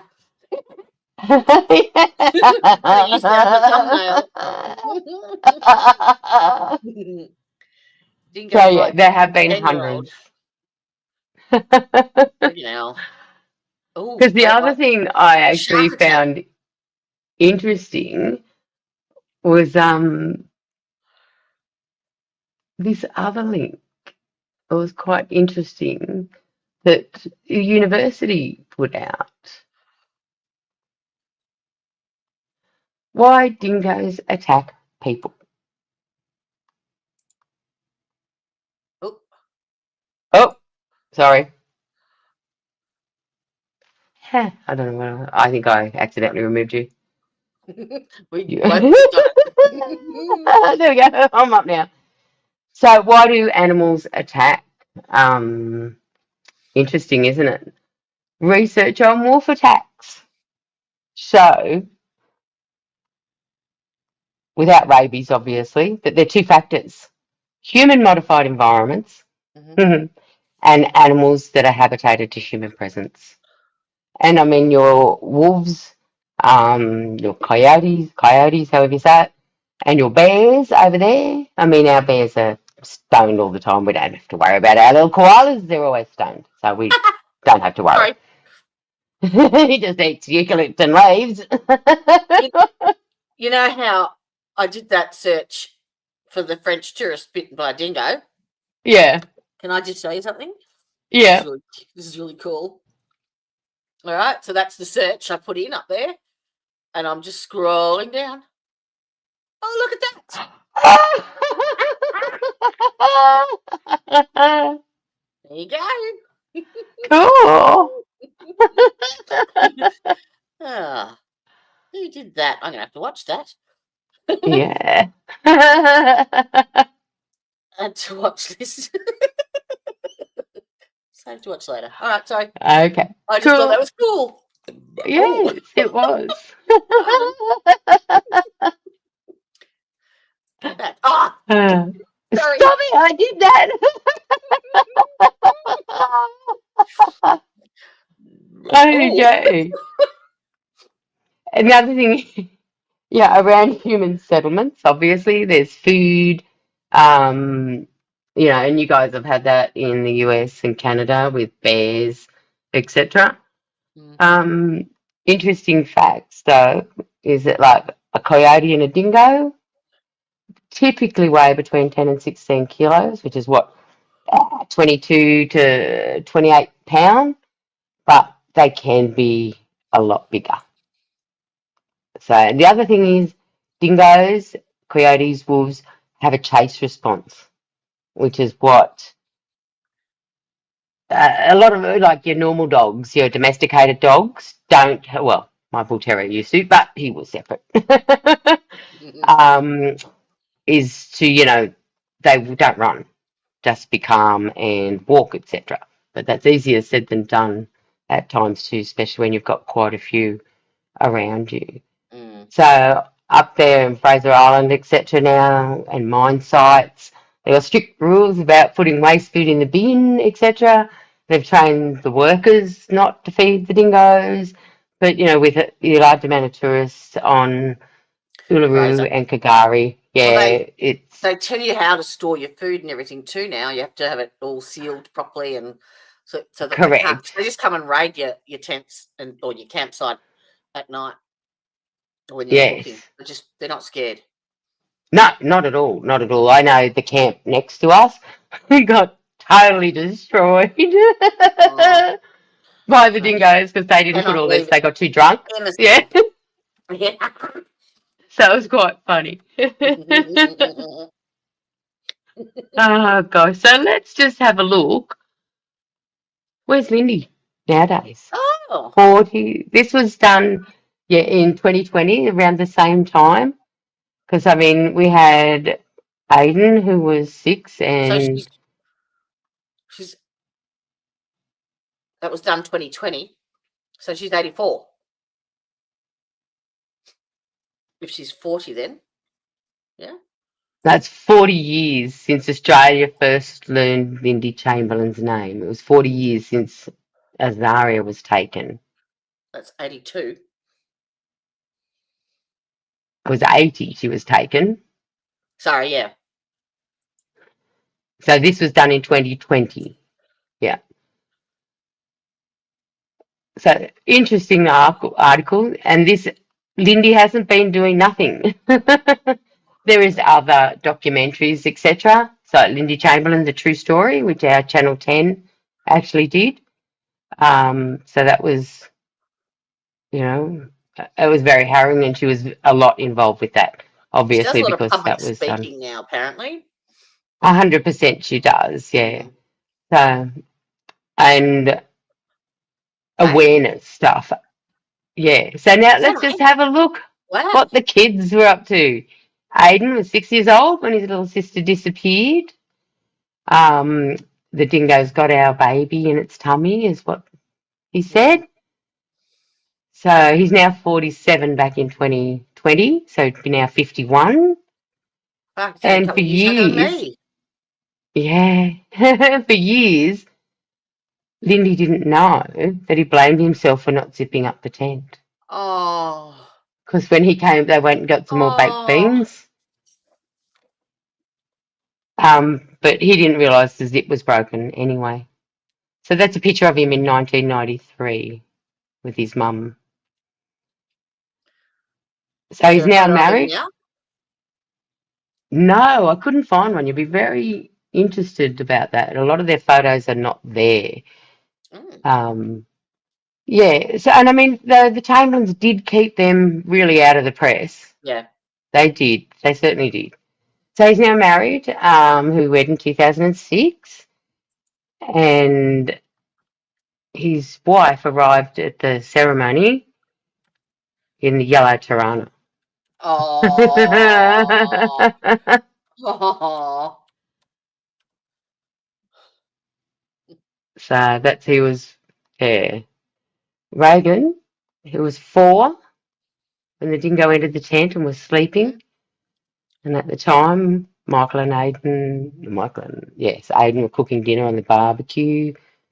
Blah, blah, blah. And they didn't think he knew anything really about what went on because he was asleep.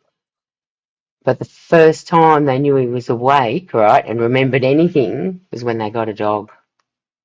Oh. He was lying on the floor and the puppy ran over his back and he sort of sat up and went, ah.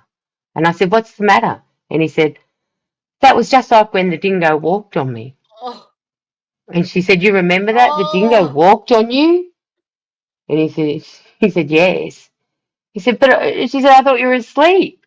And he said, nah, when you first came in, I thought it had come back to get me. So I played dead until you kicked me and spoke, and then I realised you were there and it was all right. So the dingo had walked over him with the blood, and he thought it was coming back to him. I found an image. Oh, have you? A current one? Yep. Oh, cool. Looks like possibly. That's Aiden. Oh, okay. Yeah, and there was a lot of fights at school, obviously. Yeah, Aiden. Aiden, yeah, that's Aiden. Yeah. Oh, that's Regan. Oh, it is too. Huh. Cool. Is there Kalia? Where's Kalia? There you go. There she is. That's her. Far out. Doesn't look like either of them. That's 2020. Yeah, but she doesn't look like Lindy or Michael. Oh, she's got Lindy's eyes, don't you think? Anyway, so Lindy was 8 months pregnant with Kalia when she was sentenced to life in prison. She was later born in Darwin Hospital while her mother was in custody in Berrimah Jail. As I said, they knew the minute she was... Oh, Lindy, actually, if you want to go look up another one, Ando, she did an Ando. You know how he paints you? The documentary on the SBS. Have you ever seen that, Ando? Oh, it's awesome. You'll have to watch the documentaries. So what this Ando does is, an Aussie, and he paints famous people and talks to them, asks questions of them while he's painting them. And, yeah, so while he was painting Lindy, it was quite interesting that, she told them, I knew the minute she was born, that they were going to take her off me. So every moment of the birth, I fought it. It was like, you keep her inside and she's yours. The minute she's out, she's not. So what Carlia says being raised in foster families was a really, really positive experience for her, which was fantastic. There were still moments when she'd get upset as a child. Yeah, because she went straight into what do you call it? Foster care. Yeah. Yeah, she did. From, like, I think Michael saw her for a bit, but then she went straight into foster care. She looks more like Lindy there. That looks like my sister. That was in 2004. That seriously looks like my sister. Really? So in 2007, Carly got married. One of the things that Carly evidently worried about was that she was just a replacement for Rosaria. Oh. But her mother reassured her that she had always wanted 4 children. So, but then in 2007, this is amazing, when Carlia got married, right? She had 4 fathers walk her down the aisle. Michael first walked part way, yeah, followed by her 2 previous foster dads, Wayne Miller and Owen Hughes, and at 3/4 the way down the aisle, Lindy's second husband, Rick Crichton, who is Lindy's current husband, walked to the rest of the way down the aisle. And what the kids are doing now, just I did look that up, but I don't know whether I've actually got any screenshots of that. No. Yeah, so Regan is the oldest. Yes, he's got his own electrical business. He lives in Western Australia. Evidently his brother Aidan lives not far away, just around the corner. And he's also an electrician and does work for his brother at times, as well as does his own contracting. And then we have Carlia, who is actually a first responder, I believe, on Christmas Island or somewhere. Tassie. Yes. No, Christmas Island. Up north. Isn't it? Yeah, sorry. I'm getting it confused with where all the cheese comes from. King Island. Oh, yeah, King Island there, yes. Yeah, so in 2012 was when it all finished for her. 32 years later. It's just amazing that, it took that long in Australia for that to happen. The first coronial inquest got it right, and the last Royal Commission got it right, and the 2 in the middle didn't. Yeah, exactly. That's why that where is it? I had a picture.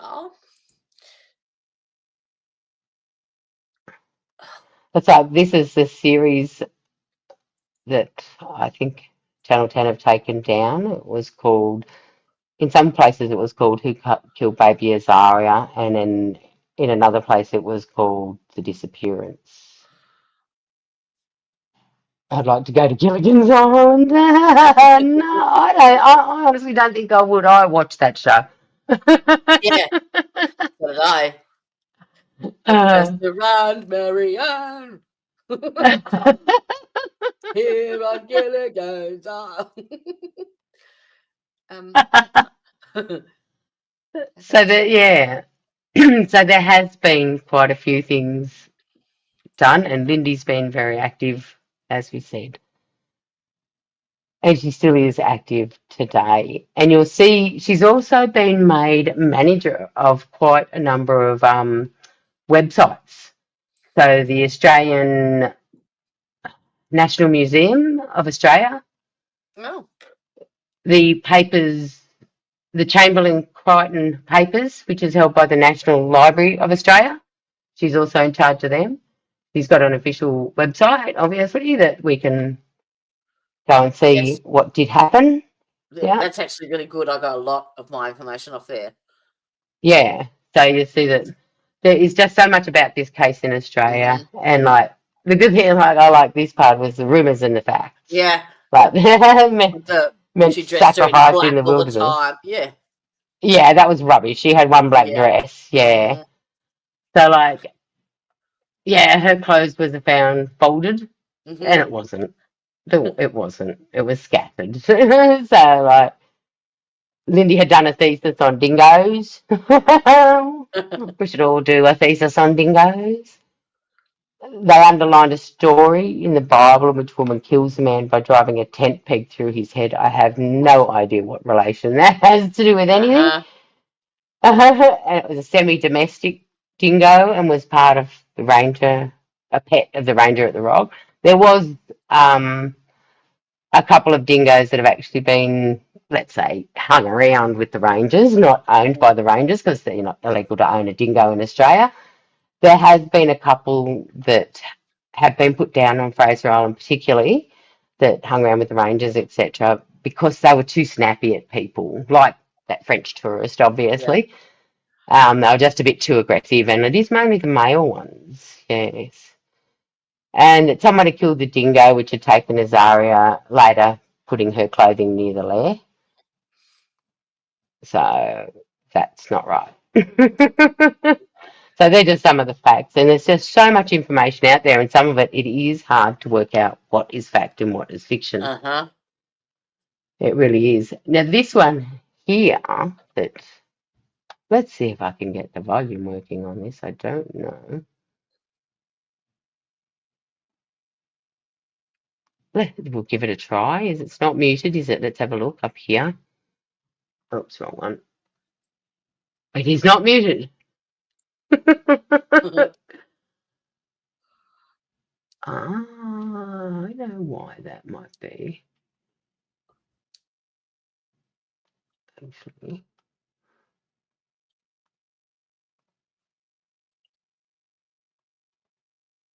Tell me if this now works. You can hear that? No. Still. Can I just try one thing? Sorry. Have a look on your analytics page up on the top if that's got on mute.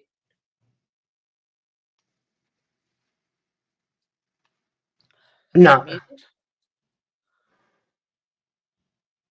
No. Yeah, it is. See, there's the pause button. What do you want me to do? Unmute it, maybe, see if that works.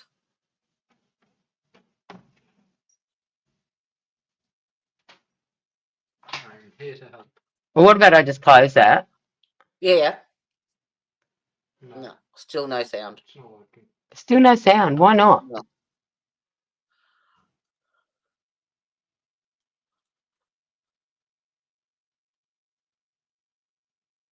I don't understand. It's got to have something to do with your computer settings, I think, where you're sending your output to, maybe. You're sending it to your... Oh, are you Wi-Fi? Oh, yeah, I haven't got the Euro set up yet. I've got a Euro 6 mesh network to set up, which I haven't done yet. The only other thing I can think of is...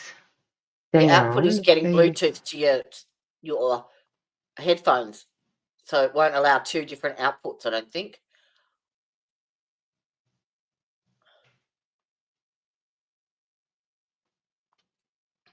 Okay. Let's try it now. There. No. No. Well, why can't we hear it? I don't know.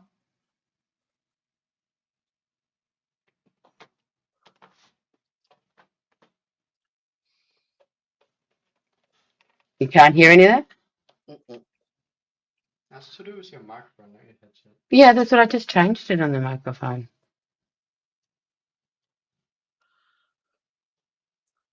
Okay. I will have to sort out what the hell is going on with this. I have no idea. What's it called? Wild dingo steals baby while parents sleep. Actually, I think I've got that in my history anyway, because I looked it up the other day.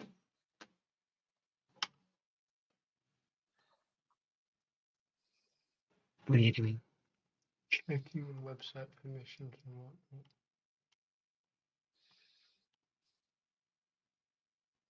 Audio.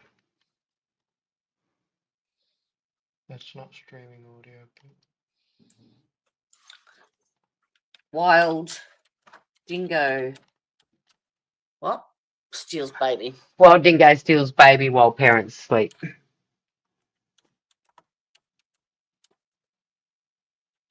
Yeah, it's all right.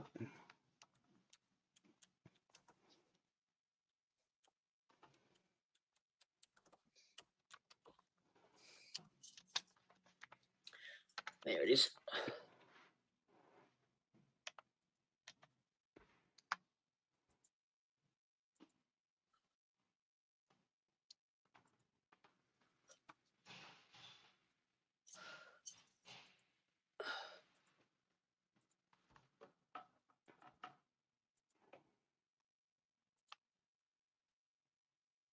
That's it. You hear it? She'd be about to celebrate her 39th birthday. You hear that? Tragically, though, no one thinks of Azaria. Yeah. Instead, she's marked in our psyche as a 2-month-old baby who was killed Yeah, I by can hear it. Ayers Rock. Uluru. Yeah, that's her screaming it, not me. But it's the manner of her death that still grips us with horror. The cunning dingo entered the tent where tiny Azaria was sleeping and brazenly snatched her. What happened was so improbable, many, including the Northern Territory Police, thought it was impossible. Well, tonight, the terrifying story of a near-identical attack that once and for all proves the dingo did it. So this is the one I tried to show last night, and it wouldn't work either, and we didn't realise it wasn't just that. Yeah. In Brisbane this week, 14-month-old Hunter Alistair now seems totally unaffected by the horrendous ordeal from which the rest of his family might never recover. To tell me exactly what's happened. The dingo has dragged him from the camper van. How old is the little one? I'm coming. Oh. There's dingoes everywhere. Yeah. I was driving and Luke was sitting in the back holding Hunter. It's probably only 10 minutes, but it felt like an hour. And I remember his cries just, starting to fade. And I honestly thought when we got there, he wouldn't be there. Oh. How this drama unfolded is extraordinary. The dog obviously had some familiarity with the campsite, didn't it? As you'll see, the length this dingo went to snatch a baby is beyond belief. The height that it had to climb. We thought we were safe. We thought we were safe. My big fluffy cat. Fraser Island, 350 kilometres north of Brisbane, is the world's largest sand island. It's beautiful. Absolutely. Oh, it's awesome. Blinding light and endless beaches Lake Mackenzie washed by is the just blue Pacific. On this island, the actual the sand where you can see that car driving is a highway. Actually, a highway.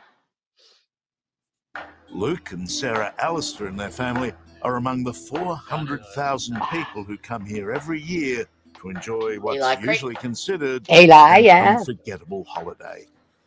Favourite place in the It's world. an extraordinary place. Yeah, it's just a beautiful place. Yeah, we've been looking forward to it for a long time. And we were just excited. The kids were excited. Fraser Island is famous for its dark, mysterious forests, its freshwater lakes, its popular off-road The freshwater lakes. campsites. It's amazing. It's also famous for its wild dingoes. Her ears keep turning back. She's watching. She's listening. Wild I'm sorry. dingoes are furtive and secretive. Hi, Anna. The island, hardly expecting to encounter one. But with Ranger Linda Berendorf, we were on the trail Fraser's of a gorgeous. wild dog. Absolutely. That's the female. That's the alpha female for this area. We've seen that female grow up. I guess she would have been tagged in the Hey, first. oh, did you see that? Let me start. Hang on. Wait for But it. with Ranger Linda Berendorf, we were on the trail of a wild dog. This is the See that? Right there? Yeah. You know how I was telling you last night about cards? You insert at the end and you get that little message on the screen? That's what that is. Oh, look at that. Boop, Is that like your cat does? Female. That's the alpha female for this area. Bad pause. We've seen That's that good. female grow up. Yes, she would have been tagged in her first year, and she should have, if everything goes well, she should have a litter this year as well, and that's where our role to try and mitigate risk of them becoming too habituated to humans comes in. Clearly, this dingo was standoffish, but it wasn't afraid, and that can be the problem. Yeah. Dingoes hang around campsites looking for a free meal, losing their Or a ancient chair. fear of human beings. That's when they become dangerous. A French tourist sporting the battle scars of a terrifying encounter. And Why is it when always French Fraser tourists? Island makes the news. A 6-year-old That's boy very like mauled on Willy. the same coastline in January. The dingo attack on 14-month-old Hunter Alistair was the third so far this year. Yeah. Luke and Sarah had taken their little boy and his sister Harper for what was supposed to be a week-long Easter holiday.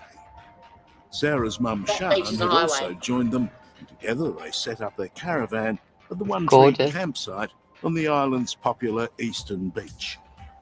It was nice and flat and Yeah, had a bit of a journey. the eastern side of the island is sand, and the western side is like a cliff, and that's where the whale watching happens on the other side. Yes. Yeah, definitely. To shelter you from the wind, so we're pretty happy. So you thought this out fairly carefully, and you wouldn't have seen any dogs around that campsite. No. When we went to bed at about probably 10:30. Secured all our rubbish and moved it away, packed all of our Space looks food familiar. away and strapped it down. And we're It does, doesn't experienced it? campers, and Yeah. we certainly know what precautions that we needed to take. So about what time do things start to go wrong? At about a bit after 12, I would have woken up to a cry, and then I don't know exactly how long, but seconds. And his cry went from being inside the camper to outside. I don't know what went through my head. I just sat up and said, "Luke, he's outside." And Luke got up, unzipped, and ran out the door of the camper around the other side. And he saw that a dingo was had him by the back of the neck and was dragging him off into the bush. He was crying big tears, and you could definitely hear it. It was outside, and it was going that way. And But Luke just ran. I just ran. I didn't think. Drop it! When I got there, the dingoes got him by the back of the head and pulling him into the bush. Could you believe this? No. Oh, fuck no. No. It's a terrible story. Primal, raw, awful to tell, and not easy to listen to. But having survived the that Peter worst of Hitchener? human experiences, being predated by wild Hey? creatures, it's a that Peter story Hitchener? Sarah and Luke feel Is it compelled what? to share. I just ran and yelled. Is that Peter Hitchener? Oh, yeah. Wow, I he think must it is. be old now. Shit. Yeah, had to be 100. Yeah. So this again was in 2019. So this is 5 years ago. Oh. I was running up to kick the dingo, but I didn't have to. As soon as I got from me to you away, the dingo let go of him, and he cowered. The dingo would have been looking away from you, I take it. No, he was looking at me while dragging him. So he's dragging Oh, Hunter looking him backwards. backwards, yes. Right. He sees you. He sees me. He's looked back down. He's done a quick more of a dash back. What did you say to him? I swore. And I yelled very loudly. Get off it! Drop it! Get away! And he did. He did.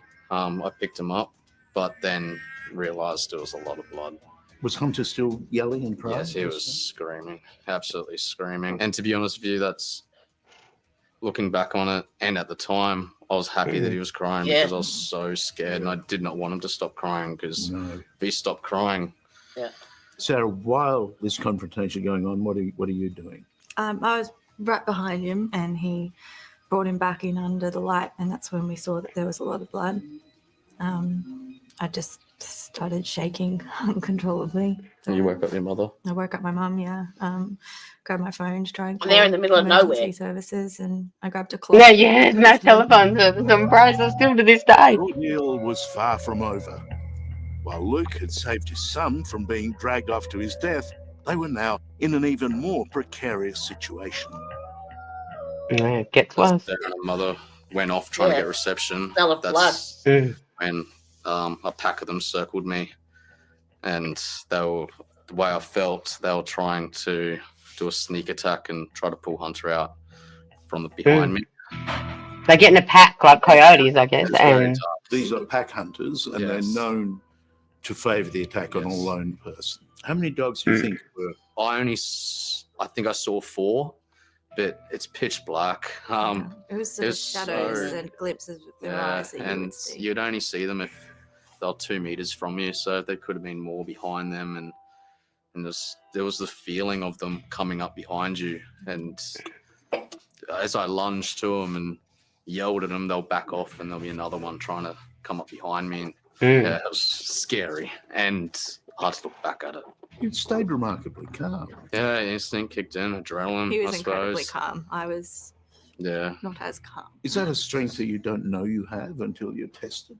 If I didn't, or if we all didn't do our part, we wouldn't have a boy still here, and it was just we had to do it.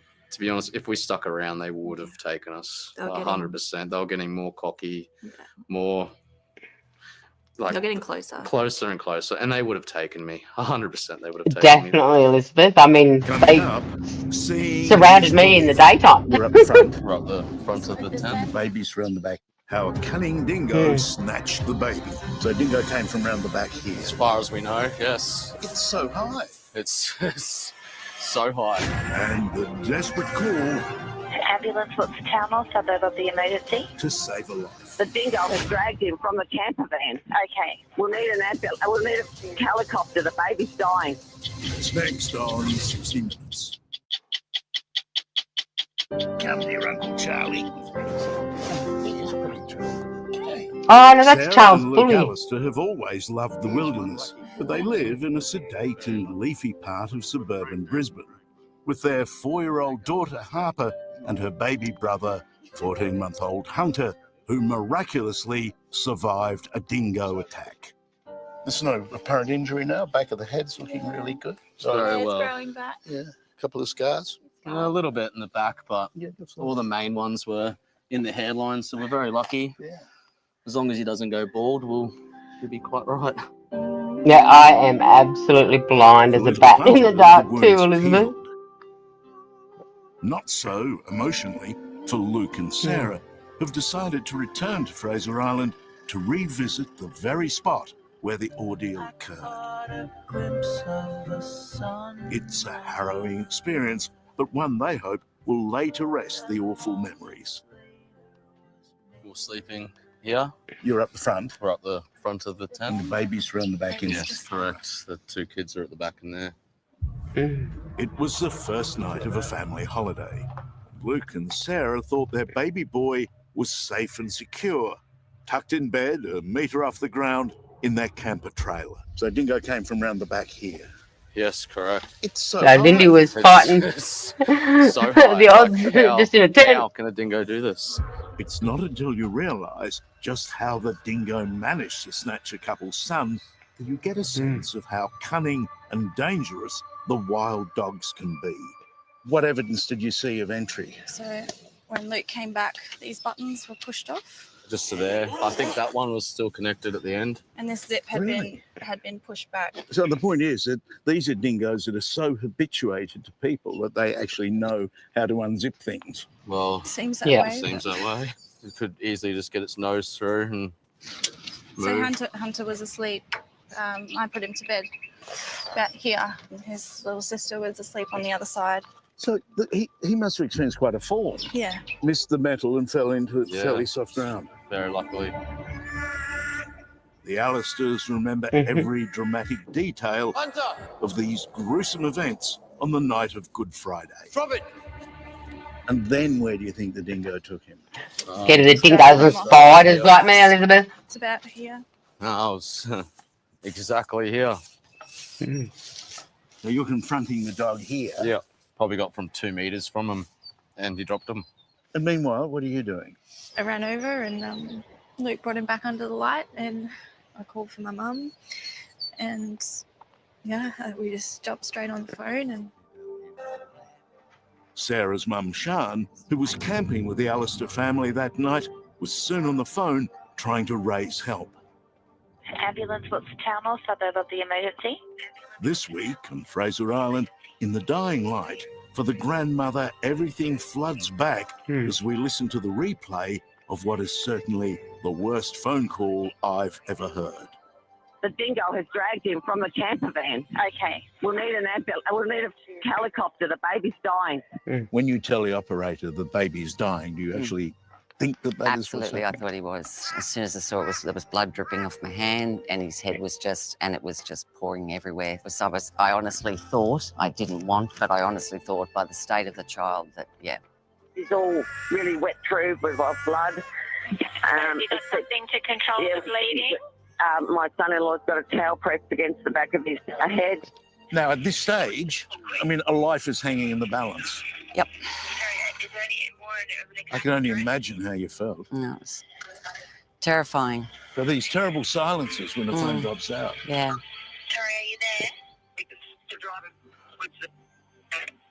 You're very calm. You're not swearing.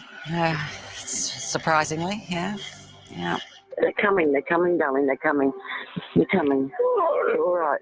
He's not going to die. He's all right. It's all right. It's all right, darling. It's all right, As Sian struggled with dreadful phone reception, How old is the little one? I'm coming. There's dingoes everywhere. both Hunter's and his father's lives were now in real jeopardy. It was pitch black, but they were circle. I have no idea how they even circled me. I was looking down and I look around me and there's dogs all around me. And they had the sense of the kill in their nostrils. Yeah, They could smell the definitely. blood. Definitely. I could tell that they were trying to approach me from the behind, and it felt like they were trying to rip Hunter out of my arms. Adrenaline was kicking in. I don't know if I was more afraid, but crying. Having finally connected with emergency services, Sian now hurried the family into their four-wheel drive. Together, they raced to the helipad at the Fraser Island police station. I knew when I first looked at him, we needed choppers, definitely. If he Where's had to the have any police station? Is that over near Kingfisher Resort or? At this stage, no one knew whether the baby would survive. Well, I was driving and You're I was mute. sitting in the back That's holding it. Hunter, and that's probably the strongest memory I have from that night was that drive. It's probably only 10 minutes, but it felt like an hour. I think it's on the eastern side, just near Indian's Head. Oh, right, okay, right up the top. Longest 10 minutes ever. Yeah. And I remember his cries just, starting to fade, and Oh. I honestly thought when we got there he wouldn't be there. The family was met by a rescue helicopter. Hunter and Mum Sarah were flown to hospital. This week, merely the sound of an approaching chopper at the Fraser Island helipad evokes troubling memories. The couple have returned because they want to show their gratitude to Brent Malden, one of the airmen who helped save their baby's life. Hello again. This time? Yeah. How are you? Yeah. Sarah, Alright. how are you? How are you guys? Yeah, all right. Emotional doing this. I can imagine. How's Hunter? He's Oh, amazing. Yeah, amazing. No, thank you for Yeah. everything. It was Yeah. pretty easy to relate when you're a dad Yeah. as well, and kids Yeah. are the same age. So Yeah. this is great. Yeah. In your business, you see people who are undergoing trauma or will undergo trauma as a result of what's happened. Just meeting them now, how do you think they're bearing up? I think they've done very well. I think they've put stuff into perspective through their journey with this event that happened to poor Hunter, and they've come out of it quite well. Hunter spent 5 days in hospital in Brisbane, where he was diagnosed with a fractured skull. He's had a bite here, and you can see where the tissue's been disrupted. The black is gas. Surgeon Professor Roy Kimball sees more than 30 serious domestic dog bite cases every year. Although dingo attacks are relatively rare, they're every bit as dangerous. So by any measure, If not more so. This is very serious because you've introduced a lot of organisms into the tissues, into the bone, and you're a hair breadth away from brain here. Now, the skull of a young child is more pliable, isn't it? Yes. Yeah. Does that mean it breaks more easily?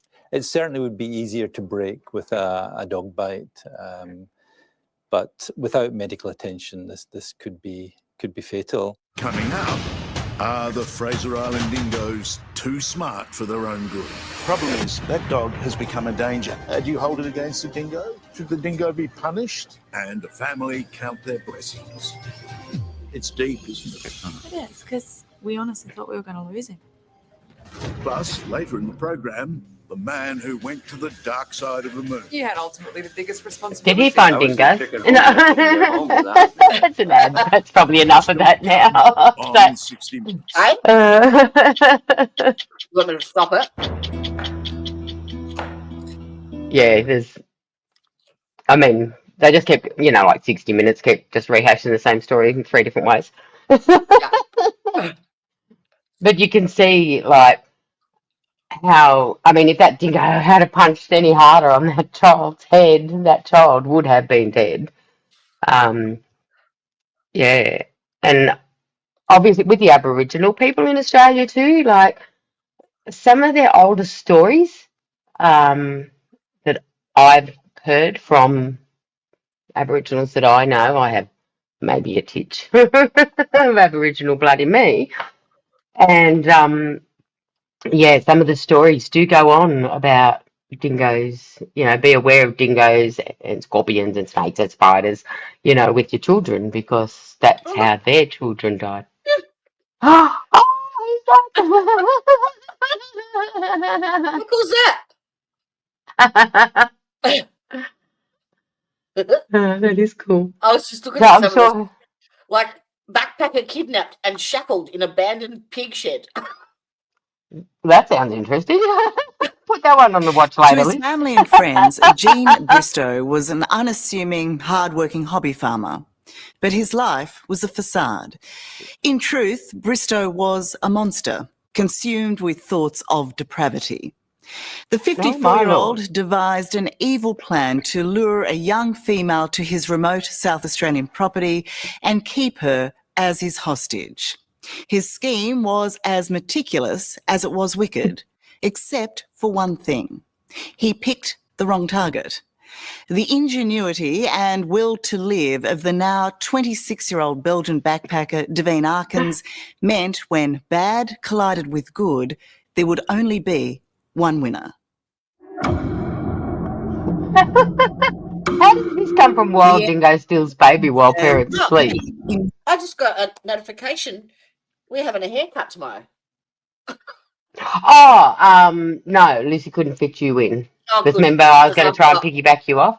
Yeah, I got appointments, so that's cool. Yeah, Just- yeah, no. I know you asked me, but yeah. So I'll make my appointment for next time and I'll include you. Remote South Australia. Please help look for me. From an isolated pig shed, a chilling cry for help. I've been kidnapped in South Australia. Scared to run away. Distressed messages from a terrified backpacker He would chase me down and shoot me.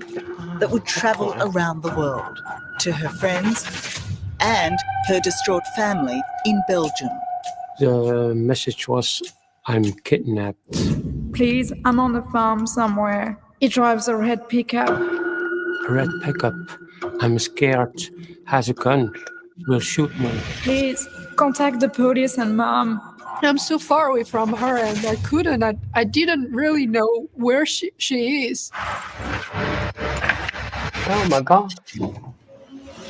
Shackled and alone, Davine Arkens risked it all to break out of her chains, to grab her one fleeting chance to tell whoever was listening she was in the worst kind of trouble. My first thought was just to send a message for help. I didn't really know where I was, where I should go to, who to trust. Who did you send these messages to? Everyone who was online. A cow farm, across 2 ferries. Tonight, inside the police investigation that captured a monster. How would you describe Devine's actions throughout this? Courageous, very courageous.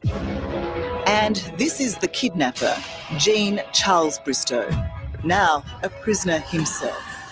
He is despised, especially by his 22-year-old son, David Bristow, who helped bring him to justice. If you had an opportunity to say something to him, what would it be? Right now. You get what you deserve. Please, please. I am so afraid. Oh my gosh. Hula is a typical Belgian town. Clean, charming, and a little sleepy. Not a place to satisfy the adventurous spirit of Devine Arkins, a small-town girl who set out to see the big wide world. So, Devine, why was Australia on the map? Why did you want to come here? I really wanted to see the wildlife and the nature, and it just seemed like an amazing country to visit, to go backpacking. By her early 20s, Devine was already a seasoned traveller who ticked off South Africa, Guatemala and China. But Australia was to be the big one. And so when she arrived here at the end of 2016, the 24-year-old had a year's working visa in her pocket and the promise of a trip of a lifetime. Do you remember the emotion you were feeling when you booked your ticket to come to Australia? Yeah, I was feeling quite nervous, but also very excited to finally go. Did you consider Australia to be a safe place to visit? Yes, yes. I know there were some dangerous animals, jellyfish or crocodiles, but I felt like it was a safe place to go to.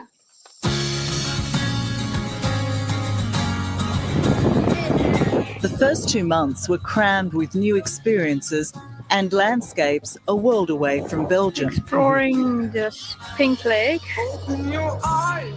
That's Stratty. Devine headed south, taking in Melbourne and Tasmania. Amazing. By now, she had set her mind on getting work in the bush, a visa requirement to allow her to stretch her trip for an extra year. And so she headed to Adelaide. I wanted to do my amount of days that you needed to get a second year visa. So I felt like in Adelaide there was a good opportunity to find some work. Devine's next step, while not uncommon, would be fateful. She turned to the internet to help in her job hunt. I wanted really to find something, so I just posted my own ad looking for work, and then finally had a response to it. Would you be interested in rearing baby calves on a farm 2.5 hours from Adelaide? Just as she was getting desperate, it was the offer she'd been hoping for, supposedly from a network of farms that employed foreign backpackers. My name is Max, and we will be working on one of many farms in South Australia, owned by a company called Genesis Inc. I did ask questions to get more information. Did you get an impression from him that there had been a lot of female workers on the farm? He spoke about another French girl who was recently going to another farm. So that made me feel a bit more reassured, like, okay, there's other people doing this job just like me. What was your reaction when you heard she was going to this remote farm? First reaction is congratulations, girls, because that's what you are always looking for. Since meeting in China 3 years ago, Echo Wang and Devine Arkins have remained close friends. Echo was on her own backpacking adventure, fruit picking in far north Queensland, when she heard that Devine had finally found some work. And I said, hey, you will be fine because thousands of backpackers, they are doing the same job and you will be fine. I'm really happy for her. And that's what you told her, you'll be fine? Yes, not at all, yes. But the man who called himself Max was in fact 54-year-old hobby farmer Jean Charles Bristow. He was also Wasn't a Ivan Milat fantasist and a liar with from a around there secret too? plan to kidnap and sexually abuse No. a backpacker. Hmm. And Devine Arkins was about to fall into his trap. This was the only thing I was gonna do alone, finding a job, and then it goes wrong. How does that make you feel? It's like you cannot even do one thing alone or you're unsafe, so no. It doesn't. Ivan Milat. Oh, what did I do? Ivan Milat was at Belangolo State Forest. I don't know what. Where's that? I think it's New Okay. South. I don't know what It the is hell South Australia, isn't it, though? This is South. No. Where's the Belangolo? I think it's New South, isn't it? New South. I think so. I think it's up there near that corner, though, isn't it, kind of thing? The New South, Victoria, South Australia, Queensland type thing. I don't know. 2.5 hours from Adelaide, could be anywhere. I've completely it completely kicked You me. stopped you stopped sharing your screen. Kicked me off YouTube altogether. The whole. Oh, really? Yeah. Oh. Okay. Yeah. That's bizarre. That is.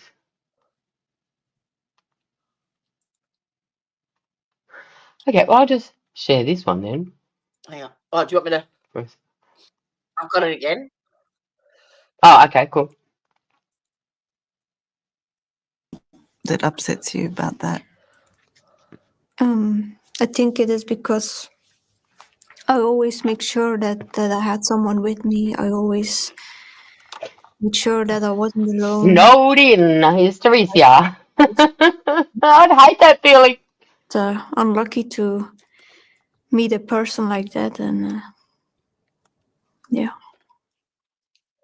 Coming up, walking into a trap, to now know that was all a fabrication.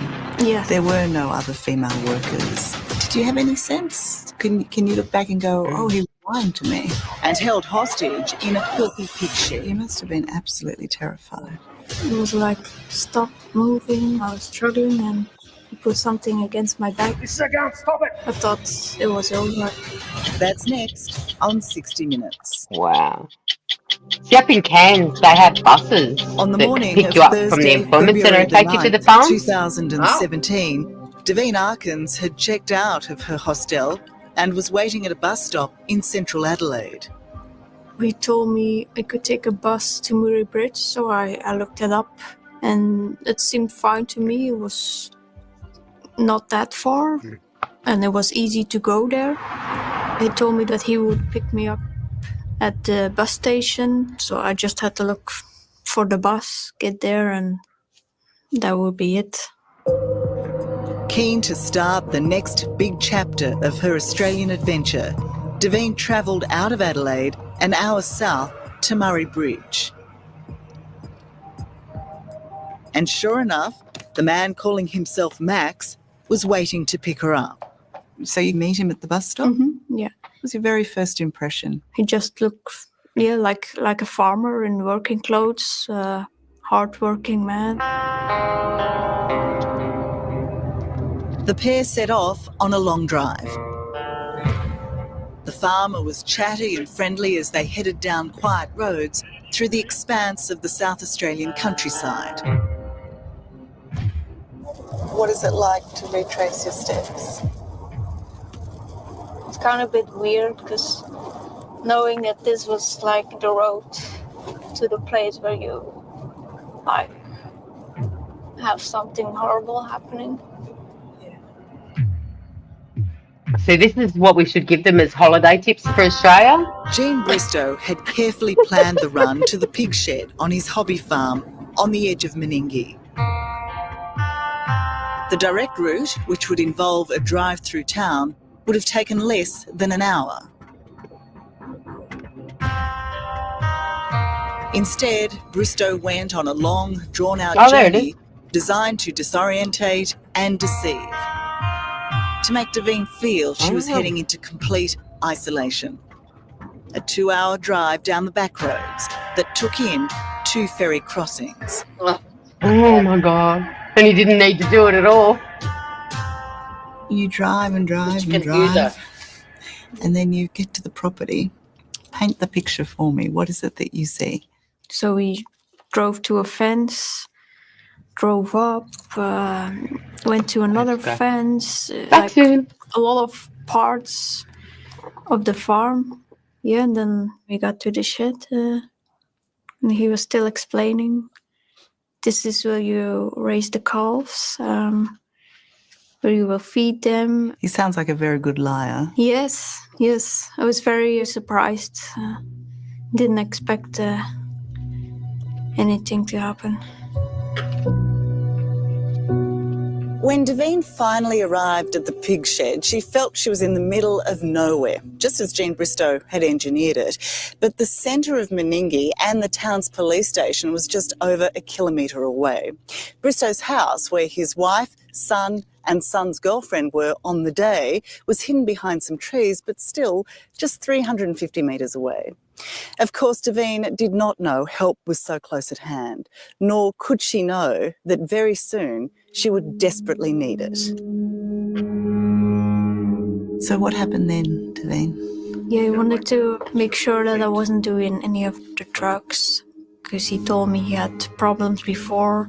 He wanted to look for needle marks. I need to check your feet for needle You've marks. done that It first. was a bizarre demand from her new employer. But as puzzled as she was, Devine thought it best to do as he asked. So he was like, can I see your arms? They would put the needles there or on your legs. So he wanted to look there. Was he threatening in that moment to you? No, he stayed very calm, very friendly. Didn't really change until the very last moment. This is the awful scene that confronted Devine that day. A filthy pig shed along with animal faeces and plenty of flies. In the corner, an old broken down fridge and a sofa bed. And this is where Bristow intended to keep his prisoner, the backpacker forced to become his plaything. But in those early moments, Bristow keeps up the charade that he must check Devine for drug use. And so he asks her to lie face down on the sofa bed so he can inspect the soles of her feet. He was really looking at my feet for a while. And and suddenly he just got on my back. And that was it. I was like, stop moving, stay still. Try to grab. You would have thought he would have done that like 2 hours before instead of driving 2 hours and then checking. What, you're going to drive it back 2 hours? Grab my arms to put around my back. But I wouldn't let him. I was struggling and I was like, what's going on?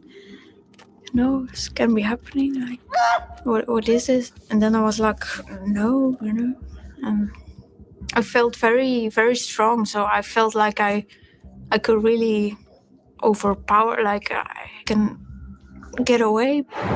But then Bristow tells Devine he has a gun and he will use it. He put something against my back and said it was a gun. I thought it was over. So then I gave up because I thought, if I keep struggling, he would just shoot me. And so I stopped. You clearly believed him in that moment. Yes. Was not going to take any chances, if you don't want to die somewhere, not like that, not there in the middle of nowhere. Bristow first used cable ties, then chains to bind Devine's wrists and chains to shackle both her legs. He stripped her naked, sexually abused her and threatened to kill her if she tried to escape. In the beginning, it's very commanding, like when I walk in here, you'll be always undressed. You don't put on anything anymore, that I'll have to be kind, that I don't run away, or he would find me and shoot me with the gun. You must have been absolutely terrified. I mean, shocked, obviously, but terrified too. Yeah, I was just stuck there, and I thought it would take a while for someone to notice I was gone or even to find me. So I was like, I'm not getting out of here. I thought this is it. This is where I'm gonna die. And Adding to the physical threat, Jean Bristow played elaborate mind games, telling Devine she was now the property of a criminal gang that trafficked young women. he would tell me that he was in an organization and there were other people and that they are watching him. And what was this organization? Well, he was working for a boss who would approve girls and then ship them to Sydney or Melbourne for prostitution. He told her not to trust anyone, that even the police were in on it.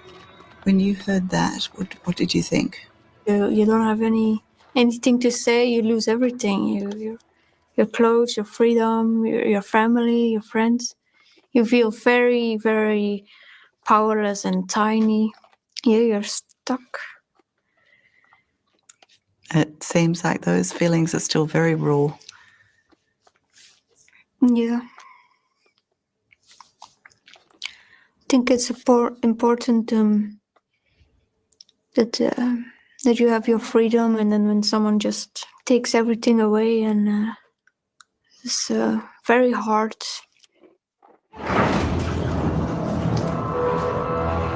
How close was your relationship with your dad prior to this? Very close, yeah. Like, we did most things together, you know. He was your dad? Yeah. Kidnapping backpackers. Someone that I always looked up to. David Bristow and girlfriend Shane were both at home on the farm that day, along with his mum, Jan. All were oblivious to the horror taking place in their own backyard. Well, you both know that shed. Can you imagine what that girl went through? It would be horrifying. Absolutely. You'd fear for your life. You'd fear for your safety. You'd fear for everything. You wouldn't know what to do. I'd hate to ever be in that situation. Did you have any idea, any inkling that there was somebody in that shed? No. Everything seemed Was fine. that his first time? Everything was normal. Coming up, how did you connect seeing that hook and thinking, well, maybe this can help me? Will anyone see Devine's messages? So you were giving out as much information as you had. Yes. I didn't really know where she is. And can she outsmart the monster? Just put on the chains again. So you change yourself back up? Yeah. That's next on 60 Minutes. Wow. Young backpacker Devine Arkins is being held captive in a filthy pig shed in a paddock in South Australia. She thinks she's in the middle of nowhere, a stranger in a strange land, shackled in chains and subjected to vile sexual abuse. It's like you're kind of in a coma, you know, you can hear everything and feel, but you cannot do anything. How long did you think that was going to go on for? I thought it would take months. No one knows she's kidnapped and there's no hope of escape until her captor opens the door of the broken down fridge. He's looking to remove anything Devine might use to get away. In that moment, she spots something he doesn't. Little metal hooks that could be a lifeline. So in this terrible scenario, this awful, bleak situation, in the middle of nowhere, the fridge door opens and you see something in the fridge. How did you connect seeing that hook and thinking, oh, maybe this can help me? There was nothing else. He took my keys, my phone, and I was like, maybe that's it. Maybe I can use it. And Jean Bristow has used pliers to tighten the shackles, making them impossible to remove by hand. If she can get to the hooks, Devine hopes she can use them as a tool to get free. By now, she's chained by one arm and one leg. As darkness falls, Bristow leaves the shed and Devine makes her move, not knowing when he might return. I was so scared, so nervous. As soon as I started, I wanted to move as fast as I could, so I just put the hook in the hole and twisted. On the arm, it was quite easy, just a little twist, and I was like, but then on my leg, didn't move at all. I was like, oh no, what now?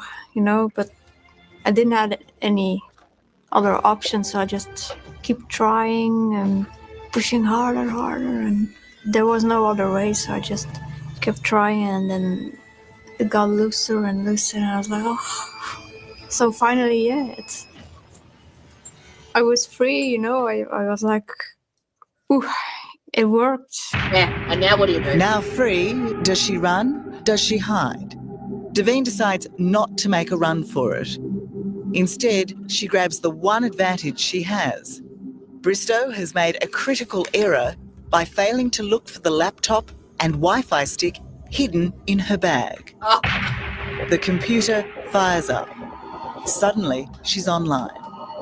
It worked, so I was like, it's all working, and going fast, put the light down of my laptop and send messages, help messages. I have been kidnapped in South Australia.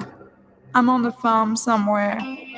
I described the roads that I crossed, went from Mirror Bridge, crossed 2 ferries. So you were giving out as much information as you Yes, had? yes. Told him I was taken in a red pickup car, that I'm very scared to run off, that he has a gun. Please contact the police and Mom.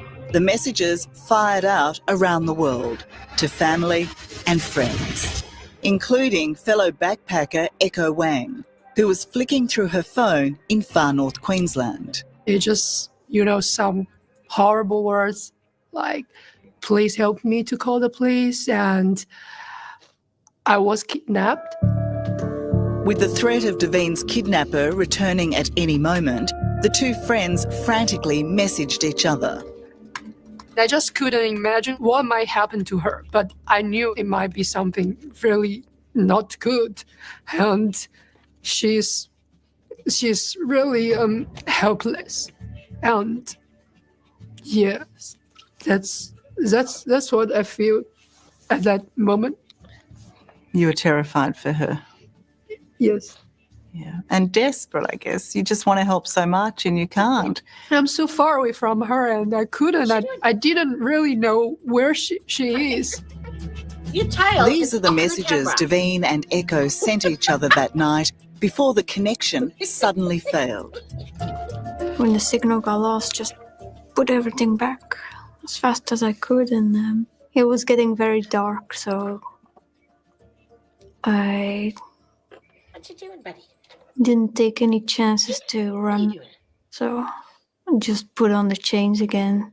So you chained yourself back up? Yeah. Putting herself back in the clutches of her sadistic captor took incredible courage, an extraordinary calculated move. And as she promised her desperate friend, Echo raised the alarm. She said she was gonna call the police, so I knew that it's out there. They know it. They're gonna start to search. That now they just have to hopefully find me. In Belgium, Devine's messages had reached her now stricken family and her stepdad, Luke. Did you feel, having read those words, that this was a race against time? The time was of the essence. Yes. The first thought who come to us, how long was he already kidnapped? How many time do we have left? How critical was the information that Devine managed to get out?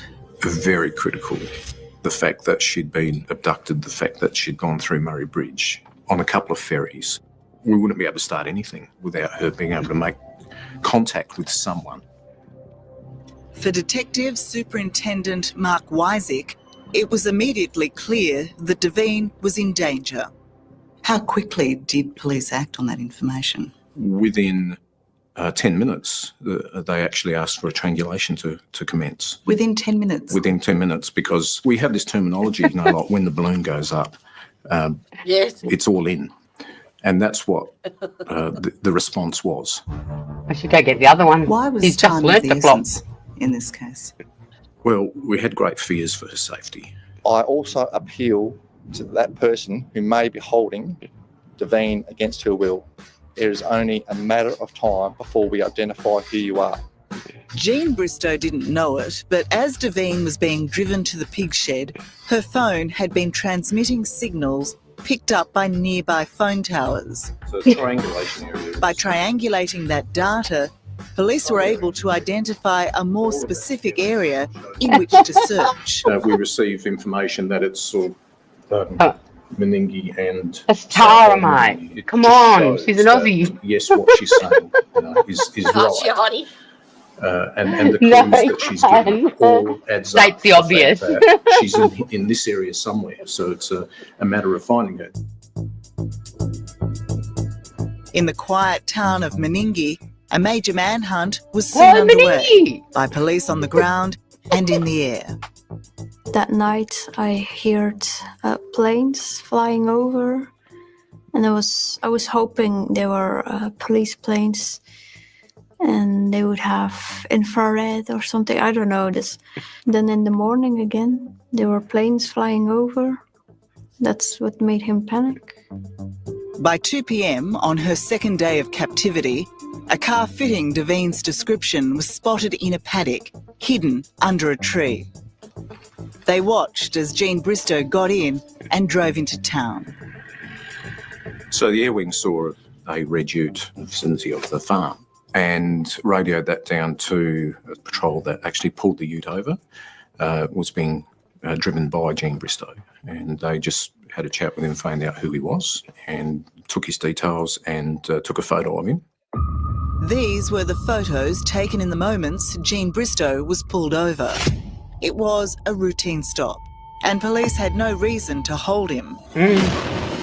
But it was enough to rattle Bristow, who raced back to the shed. And he came back and there are police everywhere. We gotta go. He told me to put on my clothes, took my backpack with me, and we had to run out of the shed. He was panicking. He was very scared. Coming up. He just told me not to trust anyone. Confused and alone. Why she fears the police. That must have been terrifying to see all these police coming at you. And a son's anger. Nothing can forgive that. Played for a fool by his own father. When someone has been so normal and then this happens, it blows your mind. That's next on 60 Minutes. Freed from her chains and bundled into the back of her kidnapper's ute, backpacker Devine Arkins has no idea whether she will live or die. Until Jean Bristow drops her here at a motel in Murray Bridge, the town in which they first met. When Jean Bristow dropped you at the hotel, did he give you any instructions? Did he tell you what to say or what to do? He just told me to get on the bus, go to the airport, to wear a cap, lay low, and to just go home. Did you go to police at that point? No, I didn't trust anyone. I was very scared. Brainwashed and alone, Devine still believes she's in grave danger. Eventually, though, hunger gets the better of her and she finally decides to leave the motel and go out in search of a cafe, all the while fearing that she will again be picked up by someone from Bristow's sex trafficking ring. As she starts to head back, she's spotted by an off-duty policeman and he calls out her name. Suddenly there were coming cars from everywhere, people, and was surrounded with police, and then I kind of panicked because I couldn't do anything anymore. I couldn't go anywhere. I'm like, oof, I'm done. It's only at the police station that Davine finally feels safe. Back in Belgium, Davine's stepfather Luke gets word the family has been praying for. And then suddenly came the news, it's her, we found her. And then we were so joyful, she's safe, we are going to take her to our police station. How would you describe that level of relief after so much anguish and concern? We hugged each other. That's everyone in the house, we hugged each other, we cried, we were relieved. We couldn't speak to Davine yet, but we knew she was in good hands. As Davine is picked up, Jean Bristow is furiously trying to cover his tracks. He heads home, shaves his head, and tries to dispose of the crime scene evidence. The next morning, police raid the farm and arrest him, much to the shock of his family.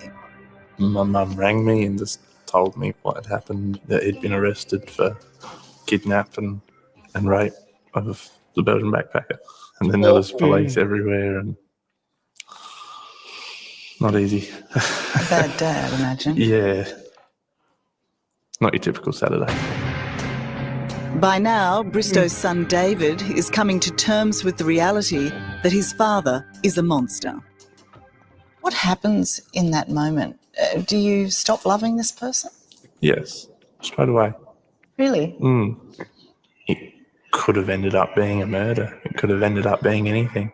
And that's the scary part, because I don't know if this has happened once, twice, 10 times. No one knows. When someone like that in your life has been so normal and nothing has seemed out of the ordinary, and then this happens, it really blows your mind, and just it makes you wonder, has it happened before? Wow. As police poured over the farm, they assembled an overwhelming body of evidence. The chains used to shackle Davine were found in a well, and her mobile phone in a water tank. A fake gun bought on eBay a few weeks before the kidnapping was discarded in a paddock. And overwhelming DNA evidence was recovered from the pig shed where Davine was kept prisoner. It's pretty compelling for a court case when you can recover things that actually match the victim's story. You know, things like the manacles over there, the chains, the fake gun. It all goes to show the court this was what was used. For David Bristow, it was the chains, custom made into manacles, that revealed the true horror of his father's deeds. There were chains and bolts and D-shackles and all sorts of stuff that had been constructed, and it's not something that you'd make in 5 minutes. It's something that has been planned, and to me as a farmer, I've never seen a use for something like that. Sort of made me realise that shit, it's real. It's real. Yeah. It's horrifying, isn't it? Yeah, very, very.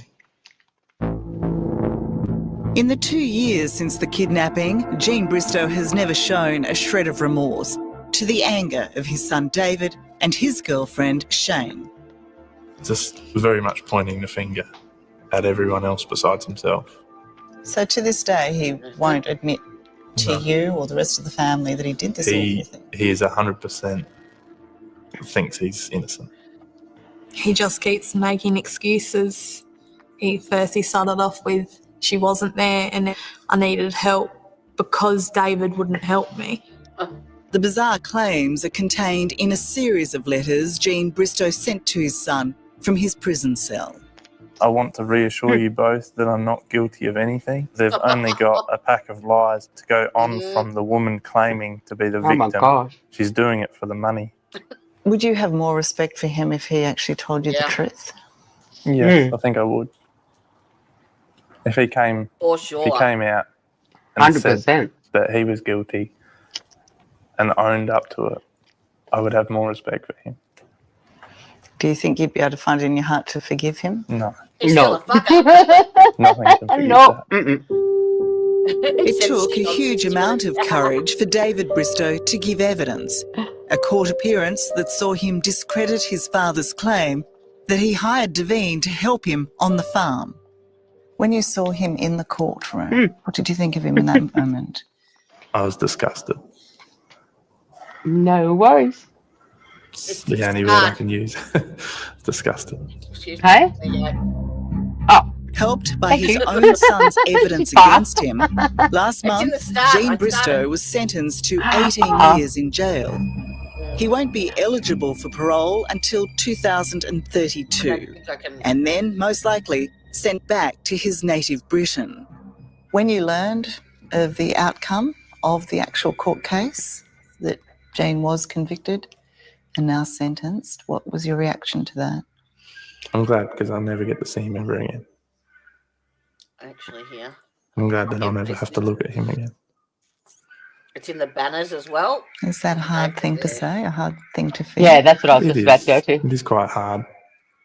Something that I think about lots, but never really talk about it. Now, and it'll take us I mean, down this there. whole Yeah. incident represents a massive loss in your life, doesn't it? Yeah. He's dead to me. Look how organised I am. He's dead to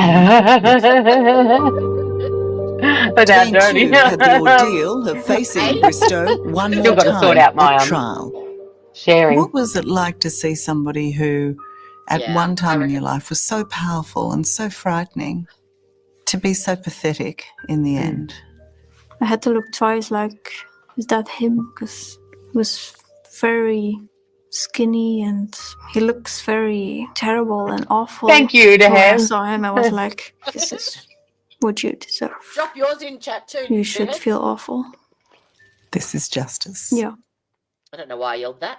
Coming up, Friends Reunited. And Devine faces her future. Do you have the sounds that go with the moves? He wasn't very bright, was he? No, he wasn't that prepared, I guess, for me. That's next on 60 Minutes. Never underestimate a woman with her back against the wall. In the 2 years since she escaped the horror of the pig shed in South Australia, Devine Arkins has been haunted by flashbacks and nightmares. I couldn't go in the dark. I couldn't walk alone. I tried to walk the dog alone. Then when I couldn't, I cried. And then one day I could, and I felt so like, oh, I can walk the dog. But I was still looking over my shoulders, and I had to like learn everything again, do everything again for the first time. Come on, come on, please, come on. Day by day, Devine is fighting back against her fears. Okay, attack, come on, up. Pressure, come on. She's taking up self-defense classes, learning skills to disarm a would-be attacker. Come on, please, come on. Determined that never again will she be the victim. So you've got the moves. Yeah. Do you have the sounds that go with the moves? No, we don't really do a 100%, karate or kung Elizabeth. fu. It's more like boxing and disarming. You're being prepared. Yeah. What is it like to see the old Devine coming back? If not fully back yet, coming back. She's not fully back yet, no, but we can laugh again. But there is something broken, and if something is broken, it has sharp edges. Those edges will become round. One day it will be good, but not the same anymore. No one has the right to do that to someone else. No one.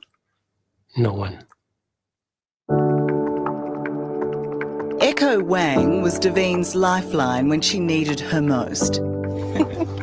Ever since, Daveen's been hoping for this moment. Oh my God. The chance to thank Echo in person. Give me a hug. Oh, thank you. Yeah, 100%. What's it like to see each other? Yes, it is. Still cannot believe it. I'm exploding. I don't know. You're exploding. You're emotional. Yeah. Oh, I felt so low in that moment, and you were like the only one responding. And for me, you're like my savior. Like, No. yes. You know, I'm always a good friend there for you. Can you feel it?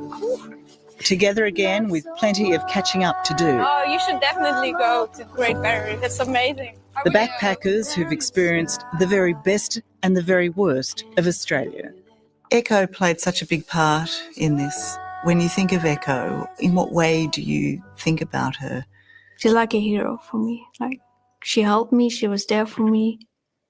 She took action. You know, if you hadn't got the message out, Daveen, if no one knew you were there, what do you think this man would have done to you? Yeah, I thought he would kill me and I would It does. die there. I feel kind of a bit ashamed in the beginning because you let someone trick you, you let someone fool you. Did you feel reassured, though, by the police and by your parents that they knew it wasn't your fault, that this was a monster, you know, and he preyed upon you? They had to tell me a few times, you know. Yeah, I'm glad they got me through that because it was very hard. I've been pulled down to the deep. Daveen Arkin's obvious strength was there right from the terrifying start. I'm gonna make it home. It took sheer bravery and ingenuity for this young backpacker to seize the moment, to ultimately defeat her attacker, to win her freedom. She did a good job. To unshackle herself and to send the message out. Yes. It was an act of courage, wasn't it? And smart, very smart. Very smart. It's instinctive. It's courageous. It's all in one, I think.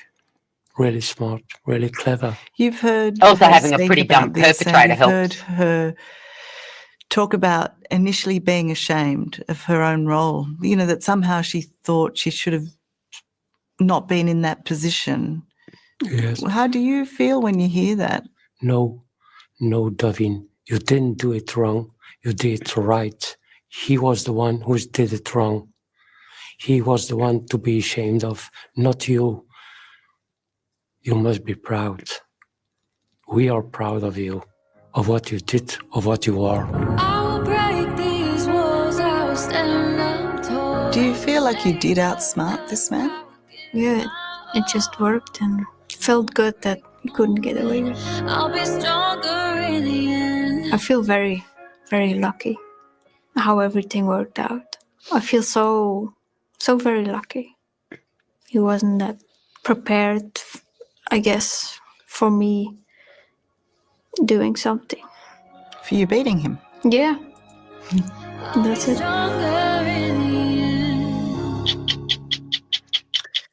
Hello, I'm Tara Brown. Thanks for watching. To keep up with the Tara. latest from 60 Minutes Australia, There you go. There you go. Yeah, she's very lucky that it happened when it did, because, I mean, you only have to look at the Ivan Milat backpacker in the Belangolo State Forest in New South Wales, because that happened between, 1978 right up to the mid-90s, really? He picked up hitchhikers. Correct, yes, he picked up hitchhikers, so it was a little bit different. He didn't trick them to come working for him. But in Australia, I mean, there's plenty of places where if you are a backpacker with that working visa, there's plenty of awesome fruit farms and that you can work for. It's like a beacon when you say backpacker. Yeah. It's like to predators. 100%. And, it's a sad fact that we do have to travel in pairs in that kind of situation, or at least know, like, there is a lot of fruit picking places around, not only in South Australia, but in New South Wales and particularly Queensland, obviously, because they get such good weather up there. Oh, we need to swap around again. Oh, I love how you do that so quick. I didn't even feel it. You just grab. If you hover over the circle, grab it and drop it. Oh, is that all? Okay, I'll do this time. I'll just hover. Where's my mouse? Oh, cool. Okay. Now I know how to do that too. Nice and easy. So yeah, I mean, there's plenty of reputable, as I said, places where you can work as a backpacker. And a lot of them actually, particularly up in Cairns, a lot of places you work are actually over the mountain in Mareeba and places like that. And they actually have a bus that goes around all the backpackers' places in Cairns and picks them all up and drops them off at the farms. Yeah, so it can be fantastic. But yeah, you do have to watch out. I mean, come to Australia. I mean, look at us. We have, what, 8 of the 10 top deadliest snakes in the world? We have these spiders that are about this big. How many of those 18 snakes have you ever come across? Well, I grew up in the country, so quite a few, actually. I've come across 2, but... I remember Dad being under the old EH Alden, giving it an oil change, and I said, Dad, just don't move for a second. And this was just on the road in Werris Creek, like a little town, and there was a baby king brown snake snuggling up to him. You know, it's only a bit deadly. I've chopped one in half with a tennis racket playing French cricket. We had a couple I ate one night when we were out camping, and we threw it on the campfire. A big snake. It was a big brown snake, king brown. And we put it on the fire, and after a while we thinking, oh, gee, that smells all right. And we gave it a taste. It's really interesting. Yeah. Well, the Aboriginals all the time. It's got like the consistency of fish. But like everything, it tastes like chicken. But like with the amount of bones in it, like a catfish, you know. So yeah, we have all these spiders and snakes. That's what New Zealanders don't like, is the snakes. They don't have snakes in New Zealand at all. Too damn cold, I suppose. I don't know, but they don't have snakes. And all the New Zealanders that come over here get pretty worried about that. So yeah, we have snakes, dingoes, spiders. What else do we have that's really dangerous? Oh yeah, we got some great jellyfish that really screw you up. What are those the fish that looks like rocks and you stand on them? Puffer fish. No. Stonefish. Oh, the stonefish. Yeah. You don't want to play with them. And also too, if you are on the Great Barrier Reef. Very cute. Oh, the little penguins, the one on Phillip Island. I've been to see them. They're so cute. Fucking freezing down there. Yeah, it is of a night, yeah.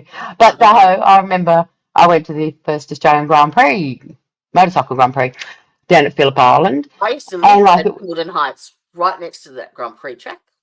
Oh, did you? Cool. And like, I was wearing full leathers with thermal underwear and everything because it was cold, but you were getting sunburnt. Because like it was sunny. But it was bloody cold. Yeah, you don't know how dangerous the penguins are. No, I really don't think they are. No, they're little things about this big. So yeah, we have backpack murders. Hey, but we don't have guns. Only the criminals have guns here. None of the normal people. No, there's no concealed carries here. No. Oh well, so I hope you've enjoyed my 2 nights it's nice of to do something Aussie. I wouldn't mind. heavy learning and me learning how to do this. And thank you so much, Jodie, with all your help and doing so many things for me. Remember that one time where I saw a redback the size of my hand? Yeah. Redbacks. Yeah, it's redback on the toilet. It was a big female he saw, and she was pregnant as, man. She was huge. Yeah. I was thinking we should do the gangland sort of stuff, like the yeah. I reckon that could be Which the Melbourne ones, obviously. Oh, whatever. Yeah. Oh, whatever. Okay, cool. Yeah. That sounds like fun. We could, you know, the Prince of Lygon Street and I could get Dom to come over. Dom Italiano. He's great. His uncle was the great Dom Italiano. That before all the Carlton crew came about, he ran the Melbourne markets, didn't he? Oh. There you go. Ah. Yeah. All And the I mean, the we knew Morans. Gatto and that. Yeah, Gatto. Yeah, there was a stage when you wouldn't even have a couch by the My brand of cousin, Moran, hey? my cousin's kids went to school with Mark Moran's kids. Oh, really? Yeah, Oh, they were wow. Preston way. Yep, yep. Well, He's I still saw, alive. He's the only one alive still, isn't he, Mick Gatto? oh, yeah, Mickey's, yeah. He just knocked off a few in self-defense, obviously. Yeah, I reckon that would be a Yeah, good no, one to that'd do. be interesting. Ah. Yeah, Carl Williams. Yeah. Yes, and Roberta. Yes. I'm actually And friends with Roberta. Roberta on Facebook. I wonder if she talked to us. Yes, I am. I am. Wow, cool. I'll Okay, yeah, reach that out. sounds like fun. We could, yeah, we could have some fun with that. Yeah. Now I dropped the link in chat for the upcoming stuff that's happening. Ah, yes, I saw that way up there. So Yep. I think, tomorrow night I'm going to do this. I'm going to do a reaction video to this Dobbit hearing. Oh, you've got to. Oh my gosh, yes. Yeah. And then I thought we might start the Mark Wilson death penalty trial just on the heels of the podcast, just so that we can look at it from a different angle and see if that, if what we've now learnt plays Yeah. any part in how we observe. Well, why don't we, after the Mark Wilson one, why don't we talk about the last death penalty case in Australia? We'll do that one together. I think I put some stuff in our joint thing about that. The last man hanged in Oh, Australia. did you? Yep. Yeah. Yes. Yep. So we'll do that after you do the Well, Mark you can Wilson join me if trial. you want to. I will off and on, but not for the whole time. I think I've got to get Ricky's house moved next week. I put it off a week because I wanted him to be back at work. And I move all his stuff from his house into this one. He's stressing out a little bit. Some flat pack got the better of him yesterday. So, he was stressing a little bit. So what's tomorrow? Thursday, isn't it? Yeah. Yes, I have to go and get my son to pack up his room over at Ricky's place because it's a bit grotty. 15-year-olds. Emus. You know what? Emus are that stupid. They are so they're dumb. The dumbest creatures ever. Absolutely. They will get spooked and run into fences and shit. They're just idiots. Crazy. They are. We used to breed them. My mum used to breed them. Oh, really? In Tamworth, in New South Wales, where I kind of grew up, a small town near there, they had this place that was like a park you could go to have barbecues and stuff, but it was a nature reserve as well. So you had to go through double gates to get in, kind of thing, so that you didn't let all the animals out. But there was emus. There was lots of emus and kangaroos, magpies, lyrebirds. They had plenty of lyrebirds and peacocks. Yeah, and Aussie's happy reputation. I hate them. They're on our coat of arms. We love them. No, they peck at you. Anything shiny, they'll try and peck at you. And all these emus used to be up there. It was crazy. You go visit emus any time you liked in Tamworth. A friend of mine, he hit one. He was a travelling salesman. Used to travel out west. A friend of mine's father used to travel out west selling stationery in New South Wales, and he was driving along in the middle of the night one and he hit an emu.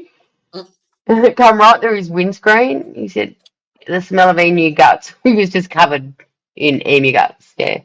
They're delicious. They're actually really I haven't eaten strong. one. Hey, you haven't? I have never eaten an emu. It looks like a really, really dark steak. Game Really meat, dark yeah. meat, yeah. And no, Oh. not particularly nice. There's only a couple. I've eaten buffalo. I've eaten buffalo. People said it was Venison nice. is delicious. Backstrap Oh, venison. yeah. Ooh. Oh, I've had crocodile. Ricky That can't was eat nice. venison. Yeah, crocodile was all right. Yeah. Yeah. What else have we eaten?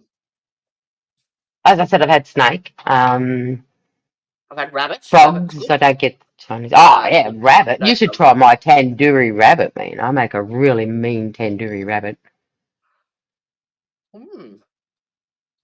So there you go. Yeah. Iguana. What's an iguana?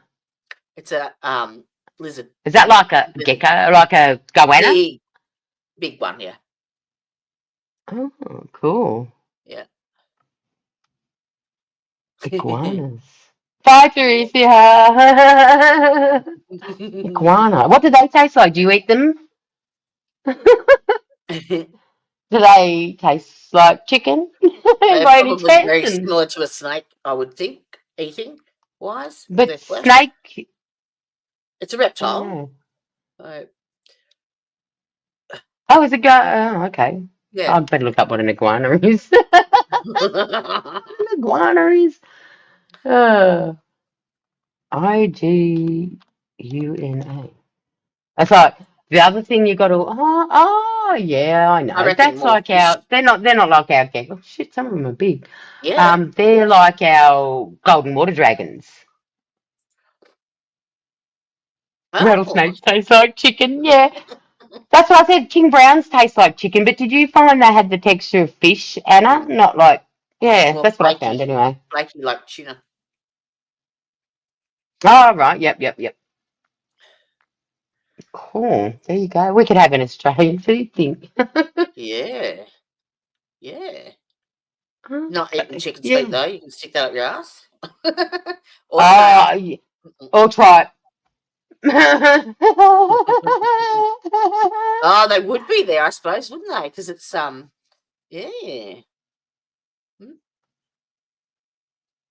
There you go. We have goannas. Have you ever eaten a goanna? I keep thinking of Ostentatious, I know. Yes. So do I. Put it on. That's it. What? Well, how much can a koala bear? Yeah. Blue. Blue, what's his name? And his three sisters away. Yeah, no, thank you. No, you can keep that. Yeah, shit nah, yourself. pass. It'd be like eating quail. It's a waste of time. Oh, them tiny little chickens.